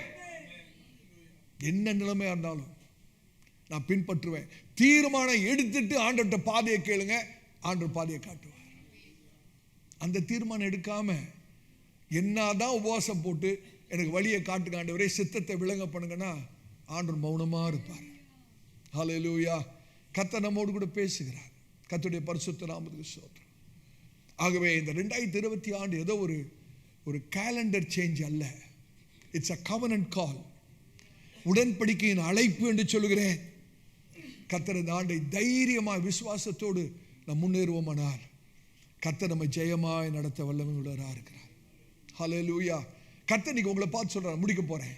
கர்த்தர் உங்களை பார்த்து சொல்றாரு, யோர்தான் அடங்கும்படியா காத்திருக்காதீங்க, தண்ணீர் வற்றும்படியா காத்திருக்காதீங்க, உங்களுடைய சூழ்நிலை மாறும்படியா காத்திருக்காதீங்க, விசுவாசத்தோடு முன்னேறுங்க. விசுவாசத்தோடு முன்னேறுங்க. அன்னைக்கு யோசிச்சு பாருங்க, பேதுரு படகுல இருக்கிறாரு, மற்ற சீசன் இருக்காங்க. ஆண்டவர் இயேசு தண்ணியில் நடந்து வராரு. பேதுரு என்ன திரும்ப சொல்றாரு, ஆண்டவரே நான் உங்ககிட்ட வரட்டா? இந்த ஆசை எல்லாத்துக்கும் வரலையே. மற்ற சீசனும் கூட தானே இருந்தாங்க. யாருக்காவது இந்த ஆசை வந்துச்சா? யோசிச்சு பாருங்க, ஆண்டவர் நடந்து படகுக்கு தான் வராரு. ஆண்டவர் படகுக்கு வர வரைக்கும் கூட பேதுருவால பொறுத்து இருக்க முடியல. ஆண்டவர், அது வரைக்கும் உங்களோட பிரச்சனை இல்லாம என்னால இருக்க முடியாது, உடனே உங்களோட பிரச்சனை வேணும், இந்த வாஞ்சை வேணும். ஆண்டவர் எனக்கு காத்திருக்க முடியும், எதுக்கு வேணா காத்திருக்கிறேன். ஆசீர்வாதத்துக்கு எவ்வளவு நேரம் வேணா காத்திருக்கேன், விடுதலைக்கு எவ்வளவு நேரம். உங்களோட பிரச்சனத்துக்கு என்னால காத்திருக்க முடியாது, உடனடியான பிரச்சனை வேணும். ஆண்டவர் திரும்ப சொல்ல, வா இறங்கி வா, இறங்கி வா. ஹல்லேலூயா. உடனே பேதுரு இறங்கி தனி மேல நடக்கிறார். யோசிச்சு பாருங்க, உள்ள இருந்த சீஷருக்கெல்லாம் எப்படி இருந்திருக்கும்? படகுல இருந்த மற்ற சீஷருக்கு பேதுரு மேல எவ்வளவு கோபம் வந்திருக்கும்? யோசிச்சு பாருங்களேன். என்ன வேணா என் மேல பொறாமப்பட்டுக்கப்பா, என்ன வேணா எரிச்சல் அடைஞ்சிக்கோ, எனக்கு அதெல்லாம் பிரச்சனையே இல்லை, நான் ஆண்டவரோடு இருக்கணும். ஹல்லேலூயா. இப்ப சூழ்நிலை மாறுகிறது, ஒரு பெரிய புயல் அலை மோதுகிறது. பேதுரு பார்த்தனே முழுக ஆரம்பிக்கிறார். உடனே ஆண்டவர்கிட்ட கூக்கல் இட்டனே ஆண்டவர் பேதுருவை தூக்கி, நல்லா கவனிக்கணும் அந்த வசனத்தை, வீட்டில் போய் வாசி பாருங்க. ஆண்டவர் பேதுருவை கையை பிடித்து தூக்கி 2 பேரும் திருப்பியும் படகுக்கு வந்தாங்களாம். 2 பேரும் திருப்பியும் படகு. எப்படிங்க பேதுரு ஆண்டவர் தூக்கிட்டா கொண்டாந்தார் பேதுருவை? இல்லை முதுகுல வச்சு கொண்டாந்தார பேதுருவை? பேதுரு எப்படி வந்தார் படகுக்கு? அது முக்கியம் இல்லை, நடந்து வந்தது முக்கியம் இல்லை. அந்த சூழ்நிலை எப்படி, எந்த சூழ்நிலையில பேதுரு நடந்து வந்தாருங்க? காற்றை மாற்றவே இல்லைங்க ஆண்டவர். பேதுருவை தூக்கினார ஒளிய அந்த புயல் காற்று ஆண்டவர் அதட்டல. எத்தனை பேருக்கு விளங்குது? புயல் காற்றை அதட்டவில்லை, பேதுருவை மாத்திரம் தூக்கிட்டு அதே புயல், எந்த புயல் காற்று நாளை பேதுரு பார்த்து பயந்து மூழ்கினாரோ அதே புயல் காற்றின் மேலே பேதுருவை நடந்து படகுக்கு வர வைத்தார். தீர்க்க தரிசனமாய் சொல்லுகிறேன், நீங்க எதை பார்த்து பயந்தீங்களோ, எந்த காரியம் உங்களை மூழ்கும்படியாய் செய்ததோ, கர்த்தர் நீங்க சொல்றார், மகனே மகளே, நீ என் பிரசனத்தை வாஞ்சியா இருக்கிறபடினாலே, என் பிரசனத்தின் மேல் தாகமாய் இருக்கிறபடினாலே, எந்த சூழ்நிலை உன்னை அச்சுறுத்துறதோ அதே சூழ்நிலைக்கு மேலாக நான் உன்னை நடத்துவேன். எல்லா கண்களும் மூடலாமா? நான் தேவ சமூகத்தை உணர்கிறேன். ஆவியானவர் நம்ம மத்தியில் அசைவாடி கொண்டிருக்கிறார், பரிசுத்த ஆவியானவர் அசைவாடி கொண்டிருக்கிறார். ஓ ஹல்லேலூயா. குடும்பம் கர்த்தருடைய சமூகத்தில் எழுந்து நிற்காமா? நீங்க மேல் தளத்திருந்தாலும் கீழ்த்தளத்திருந்தாலும் ஆவியானவர் வல்லமையான அசைவாடுதலை நான் உணர்கிறேன். பரிசுத்த நம்மோடு கூட இடைப்பட்டு கொண்டிருக்கிறார். கர்த்தர் சொல்றாரு, மகனே மகளே, நீ என்னுடைய பிரசனத்தை வாஞ்சிக்கிறபடினாலே, என் பிரசனத்தின் மேல் வாஞ்சியா இருக்கிறபடினாலே, ஹல்லேலூயா ஹல்லேலூயா, உன்னை உயர்ந்த அடைக்கலத்தில் வைப்பேன். நீ என் நாமத்தை அறிந்திருக்கிறபடினாலே, ஹல்லேலூயா, என் மேல் வாஞ்சியா இருக்கிறபடினாலே நான் உன்னை விடுதலையாக்குவேன். உன்னை உயர்ந்த அடைக்கலத்தில் வைப்பேன். நன்றி ஆண்டவரே. இந்த மதியான வெள்ள ஆண்டவரை பார்த்து சொல்லுவோம், ஆண்டவரே என்னோட சூழ்நிலை எப்படி இருந்தாலும் உங்களோட சமூகம் எனக்கு வேணும், உங்களோட பிரச்சனை எனக்கு வேணும். எதுக்கு வேணாலும் காத்திருப்பேன், உங்களோட சமூகத்துக்கு என்னால் காத்திருக்க முடியாது ஆண்டவரே. ஹல்லேலூயா, ஹல்லேலூயா. நீர் என்னிடத்துல வர வரைக்கும் கூட என்னால் காத்திருக்க முடியாது. நான் உம்மிடத்துல ஓடி வந்துடுவேன், நான் உம்மிடத்துல ஓடி வந்துடுவேன், நான் உம்மிடத்துல ஓடி வந்துடுவேன். இதை தாங்க சூலமத்தியால் சொல்றேன். என்னை இழுத்துக்கொள்ள ஆண்டவரே, என்னை இழுத்துக்கொள்ளுங்க ஆண்டவரே. நான் உமக்கு பின்பாக ஓடி வருவேன்ப்பா. என்னை இழுத்துக்கொள்ளுங்க ஆண்டவரே. அருமையான தேவ பிள்ளையே, ஒருவேளை அந்த வாஞ்சை இல்லாம இருக்கலாம். ஆனா இன்னைக்கு கர்த்தர் ஒரு புதிய வாஞ்சை உங்களுக்குள்ள வைக்கிறார். ஒரு புதிய வாஞ்சை, தேவனுடைய பிரசன்னத்துக்கு ஏங்கி தவிக்கிற ஒரு புதிய வாஞ்சையை கர்த்தர் உங்களுடைய உள்ளத்துல வைக்கிறார் என்று சொல்லுகிறார். ஹல்லேலூயா. எதை இழந்தாலும் உங்களுடைய சமூகத்தை இழக்க மாட்டார், உங்களுடைய சமூகத்தை இழக்க மாட்டார், உங்களுடைய பிரசன்னத்தை இழக்க மாட்டார். உங்களுடைய பிரசன்னத்துக்காக என்னுடைய ஜீவனையே நான் பணைய வைக்கிறேன். யோசிச்சு பாருங்க, அன்னைக்கு பேதுரு தண்ணீர் மேல நடப்பேன்னு அவர் நினைச்சிருக்க மாட்டாரு. படகை விட்டு இறங்கும் போது நான் மரித்தா கூட பரவாயில்ல, மூழ்கி போனாலும் பரவாயில்ல, மாண்டு போனாலும் பரவாயில்ல, செத்து போனாலும் பரவாயில்ல, எனக்கு தேவ பிரசன்னம் வேண்டும். என் ஆண்டவரோடு கூட, என் ஆண்டவரோடு கூட, என் ஆண்டவரோடு கூட இந்த வாஞ்சை இருக்கிற ஒருவரையும் கர்த்தர் ஹல்லேலூயா, ஹல்லேலூயா கர்த்தர் விடுகிறது இல்லை. இந்த வாஞ்சை இருக்கிற ஒருவரையும் கர்த்தர் விடுகிறது இல்லை. ஹல்லேலூயா. கர்த்தர் உங்களை ஜெயமாய் நடத்தும். கர்த்தர் அப்படிப்பட்ட வாஞ்சியை சகோதரனே உங்களுக்குள்ளே இந்த வேளையிலே, இந்த மத்தியான வேளையிலே கர்த்தர் வைக்கிறார். ஒருவேளை இம்மட்டுமா அந்த வாஞ்சை இல்லாம இருந்திருக்கலாம். சகோதரனே உங்களுக்குள்ளே இம்மட்டுமா ஒருவேளை அந்த வாஞ்சை இல்லாம இருந்திருக்கலாம். இந்த மதியான வேளையிலே அப்படிப்பட்ட ஒரு ஏக்கத்தை, அப்படிப்பட்ட ஒரு தவிப்பை, அப்படிப்பட்ட ஒரு வாஞ்சையை, தாகத்தை கர்த்தர் உங்களுக்குள்ளே வைக்கிறார். ஓ thank you Holy Spirit, thank you God, thank you God. எத்தனை பேர் ஆண்டவரை பார்த்து சொல்ல முடியும், என்னுடைய சூழ்நிலை இல்லை ஆண்டவரே, என்னுடைய சூழ்நிலை எப்படிப்பட்ட சூழ்நிலை இருந்தாலும் பா உம்மை விட்டு என்னை பிரிக்க முடியாது, உம்மை விட்டு பிரிக்க முடியாது, உம்மை விட்டு பிரிக்க முடியாது. எந்த கரை புரண்டு ஓடுகிற யோர்தானும் உம்மை விட்டு என்னை பிரிக்க முடியாது. எந்த சூழ்நிலையும் என்னை உம்மை விட்டு பிரிக்க முடியாது. எந்த பிரச்சனையும் எந்த தேவையும் உம்மை விட்டு என்னை பிரிக்க முடியாது ஆண்டவரே. ஹல்லேலூயா, ஹல்லேலூயா, ஹல்லேலூயா, ஹல்லேலூயா. கர்த்தர் மகிமையான காரியங்களை வைத்தார். மற்றவர்கள் பார்த்து பொறாமைப்படக்கூடிய அளவில், மற்றவர்கள் பார்த்து ஆச்சரியப்படக்கூடிய அளவில் யோசிச்சு பாருங்க. அன்னைக்கு பேதுருவும் ஆண்டவராய் இயேசுவும் அந்த பயங்கரமான புயலின் மத்தியிலே, அலைகள் பெருக்கெடுத்து ஹல்லேலூயா புயல் அடிக்கிறது, அலைகள் மோதுகிறது. அந்த சூழ்நிலையிலே, அந்த சூழ்நிலைக்கு மேலாக ஆண்டவரும் பேதுருவும் ஜெயமாய் படகுக்கு நேராய் நடந்து வருகிறது. மற்ற சீஷர்கள் பார்த்தபோது எப்படி இருந்திருக்கும் யோசிச்சு பாருங்க. இன்னைக்கு கர்த்தர் சொல்றார், என் மகனே மகளே, இந்த வாஞ்சை உங்களுக்குள்ளே இருக்குமானால் மற்றவர்களை பார்த்து ஆச்சரியப்படுவார்கள், உங்களை பார்த்து உங்களை அதிசயமாய் பார்ப்பார்கள். ஹல்லேலூயா, ஹல்லேலூயா, ஹல்லேலூயா. உங்களை இகழ்ந்தவர்கள், உங்களை பரியாசம் பண்ணினவர்கள், உங்களை அசட்டை பண்ணினவர்கள்,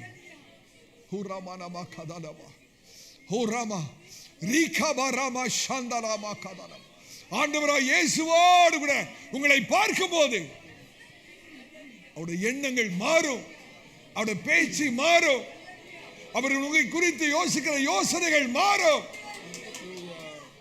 Thank you Holy Spirit, thank you Holy Spirit, thank you Holy Spirit, thank you Holy Spirit. தேவ சமூகம், தேவ சமூகம், ஆவியானவர் அசைவாடி கொண்டிருக்கிறார், பரிசுத்தாவின் ஆவி அசைவாடி கொண்டிருக்கிறார். Hallelujah, I feel Jesus. Tamil hallelujah, எத்தனை பேர் ஆண்டுடைய சமூகத்தை உணர்கிறோம்? எத்தனை பேர் தேவ பிரசன்னத்தை உணர்கிறோம்? எத்தனை பேர் ஆவியோட அசைவாடுதலை உணர்கிறோம்? ஓ தேவ பிரசன்னம், தேவ பிரசன்னம், தேவ பிரசன்னம். சகோதரனே, தேவ பிரசன்னம். சௌரிய, தேவ பிரசன்னம், தேவ பிரசன்னம், தேவ பிரசன்னம். பூரபா தேவ சமூகம்.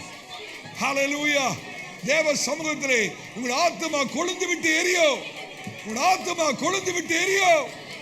தேவ பிரசன்னத்திலே உங்களுடைய ஆத்துமா கொழுந்து விட்டு எரியோ. பூரபாலா ரிகாபா சாந்தலாமா. நான் தீர்க்க தரிசனமாய் சொல்கிறேன், தீர்க்க தரிசனமாய் சொல்கிறேன். பேதுருவை போல அந்த ஆண்டுடைய பிரசன்னத்தின் மேல ஒரு வாஞ்சியா இருந்தா உங்களுடைய சூழ்நிலை மாறணும்ன்ற அவசியமே இல்லை. உங்களுடைய சூழ்நிலை மாற வேண்டும் என்ற அவசியமே இல்லை. அதே சூழ்நிலைக்கு மேலாக உங்களை ஜெயமாய் கர்த்தர் நடத்தி கொண்டு வருவார்.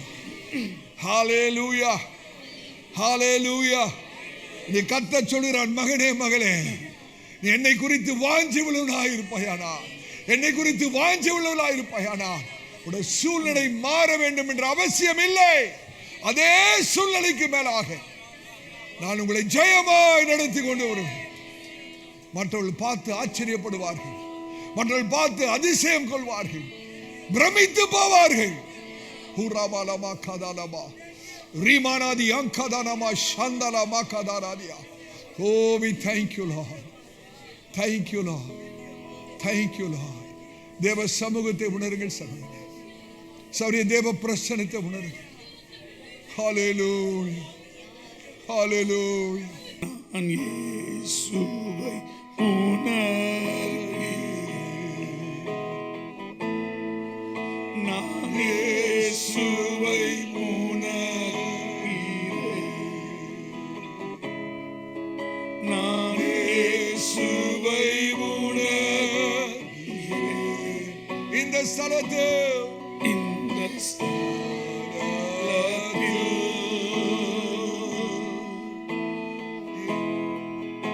என் ஆத்மா பற்றி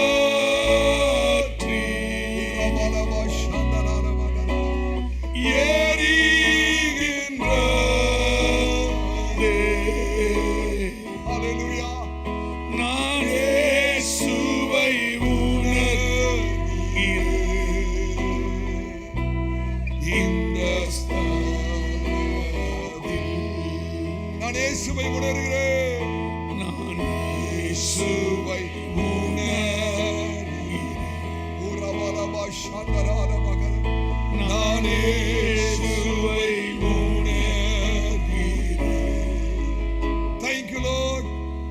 நான் இயேசுவை உணர்கிறேன், இந்த ஸ்தலத்தில்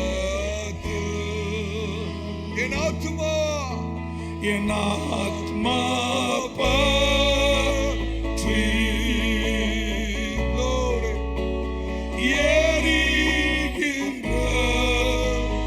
எரிகின்றதே. நான் இயேசுவை உணர்கிறேன்,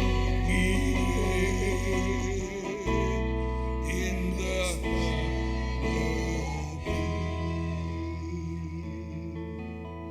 ஒரு நிமிஷம் அப்படியே மௌனமா இருக்கும். தேவனுடைய மகிமையான பிரசன்னத்தை உணருங்கள். Thank you, Lord. கர்த்தருடைய ஆவியானவர் சொல்றார், என் மகனே, என் மகளே, நீ கலங்காதே, நீ கலங்காதே. நீ தனியா இல்லை, நீ தனியா இல்லை. உன்னை அழைத்த தேவனா நான் உன்னோடு கூட இருக்கிறேன், நான் உன்னோடு கூட இருக்கிறேன். உனக்கு விரோதமாக கரை புரண்டு ஓடுகிற யோதா செயலற்று போகும். உனக்கு விரோதமாய் கரை புரண்டு ஓடுகிற யோதா செயலற்று போகும். ஹுராபா ஷபாலா ரிகாபா ரீமா ஷாந்தலால மகதாலமா. Oh thank you. நன்றி ஆண்டவரே, நன்றி ஆண்டவரே, நன்றி ஆண்டவரே. Thank you holy spirit, thank you God. Hallelujah. நீ கலங்க வேண்டிய அவசியம் இல்லை. கர்த்தராகிய நான் உங்களோடு கூட இருக்கிறேன். ஹalleluya. எந்த சூழ்நிலையும் எந்த சந்தர்ப்பமும் உன்னை அசைப்பதில்லை. Thank you Jesus. Hallelujah. ஜெயமாய் நடத்துகிற கர்த்தர் என்னோட பிரசன்னம் உனக்கு முன்பாய் செல்லு என்று சேனைகளின் கர்த்தர் சொல்கிறார். என்னுடைய சமூகம் உனக்கு முன்பாய் செல்லு. மகனே மகளே, என்னுடைய சமூகம் உனக்கு முன்பாய் செல்லு.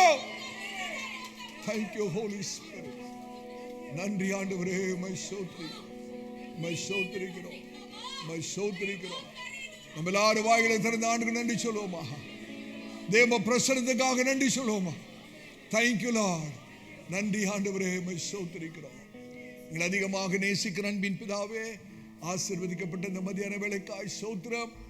தேவ பிரசன்னத்துக்காகவும் நம்முடைய மகிமையின் சமூகத்துக்காகவும் நாங்கள் நன்றி செலுத்துகிறோம். கர்த்தர் நம்முடைய ஆலயத்துக்கு எங்களை கொண்டு வந்து நம்முடைய பிரசன்னத்தாலே நிறைத்து எங்களோடு பேசி நம்முடைய நல்வார்த்தைகளுக்காக சோத்திரம். கர்த்தாவே, இந்த ஆண்டு கர்த்தாவே கரை புரண்டு ஓடுகிற யோர்தானை போல இருந்தாலும் கர்த்தர் நீர் எங்களை ஜெயமாய் நடத்த போறதுக்காய் சோத்திரம். மறுக்கரையில ஒரு பெரிய ஜெயத்தை கர்த்தர் வைத்திருக்கிறீரே, அதற்காக நாங்கள் நன்றி செலுத்துகிறோம். கர்த்தாவே, சபையாரோட விசுவாசத்தை கர்த்தர் ஸ்திரப்படுத்துவீராக. சபையாரை கர்த்தர் ஆசீர்வதிங்க ஆண்டவரே. உம்முடைய சமாதானத்தாலும் உம்முடைய கிருபையினாலும் விசேஷமாய் தேவ பிரசன்னத்தினாலும் கூடி வந்த ஒவ்வொருவரையும் கர்த்தர் நிரப்பி ஆசீர்வதித்தாலும் நாங்கள் சிறுக வேணும், நீங்க பெருக வேணும். எல்லா கனத்துதி மகிமையாமுக்கு ஒருவருக்கே செலுத்துகிறோம். இயேசு கிறிஸ்துவின் நாமத்தில் ஜெபம் கேளும் எங்கள் நல்ல பிதாவே, ஆமென். நம்முடைய கர்த்தராகிய இயேசு கிறிஸ்துவின் கிருபையும் பிதாவுக்கு தேவனுடைய அன்பும் பரிசுத்த ஆவியினுடைய அன்யோன்ய ஐக்கியமும் நாம் அனைவரோடும் கூட இன்றும் என்றும் சீக்கிரமாய் வரப்போகிற ஆண்டவராகிய இயேசு கிறிஸ்துவின் வருகை பரிந்தம் இருப்பதாக. ஆமென், ஆமென். கர்த்தர் உங்களை ஆசீர்வதிப்பார்.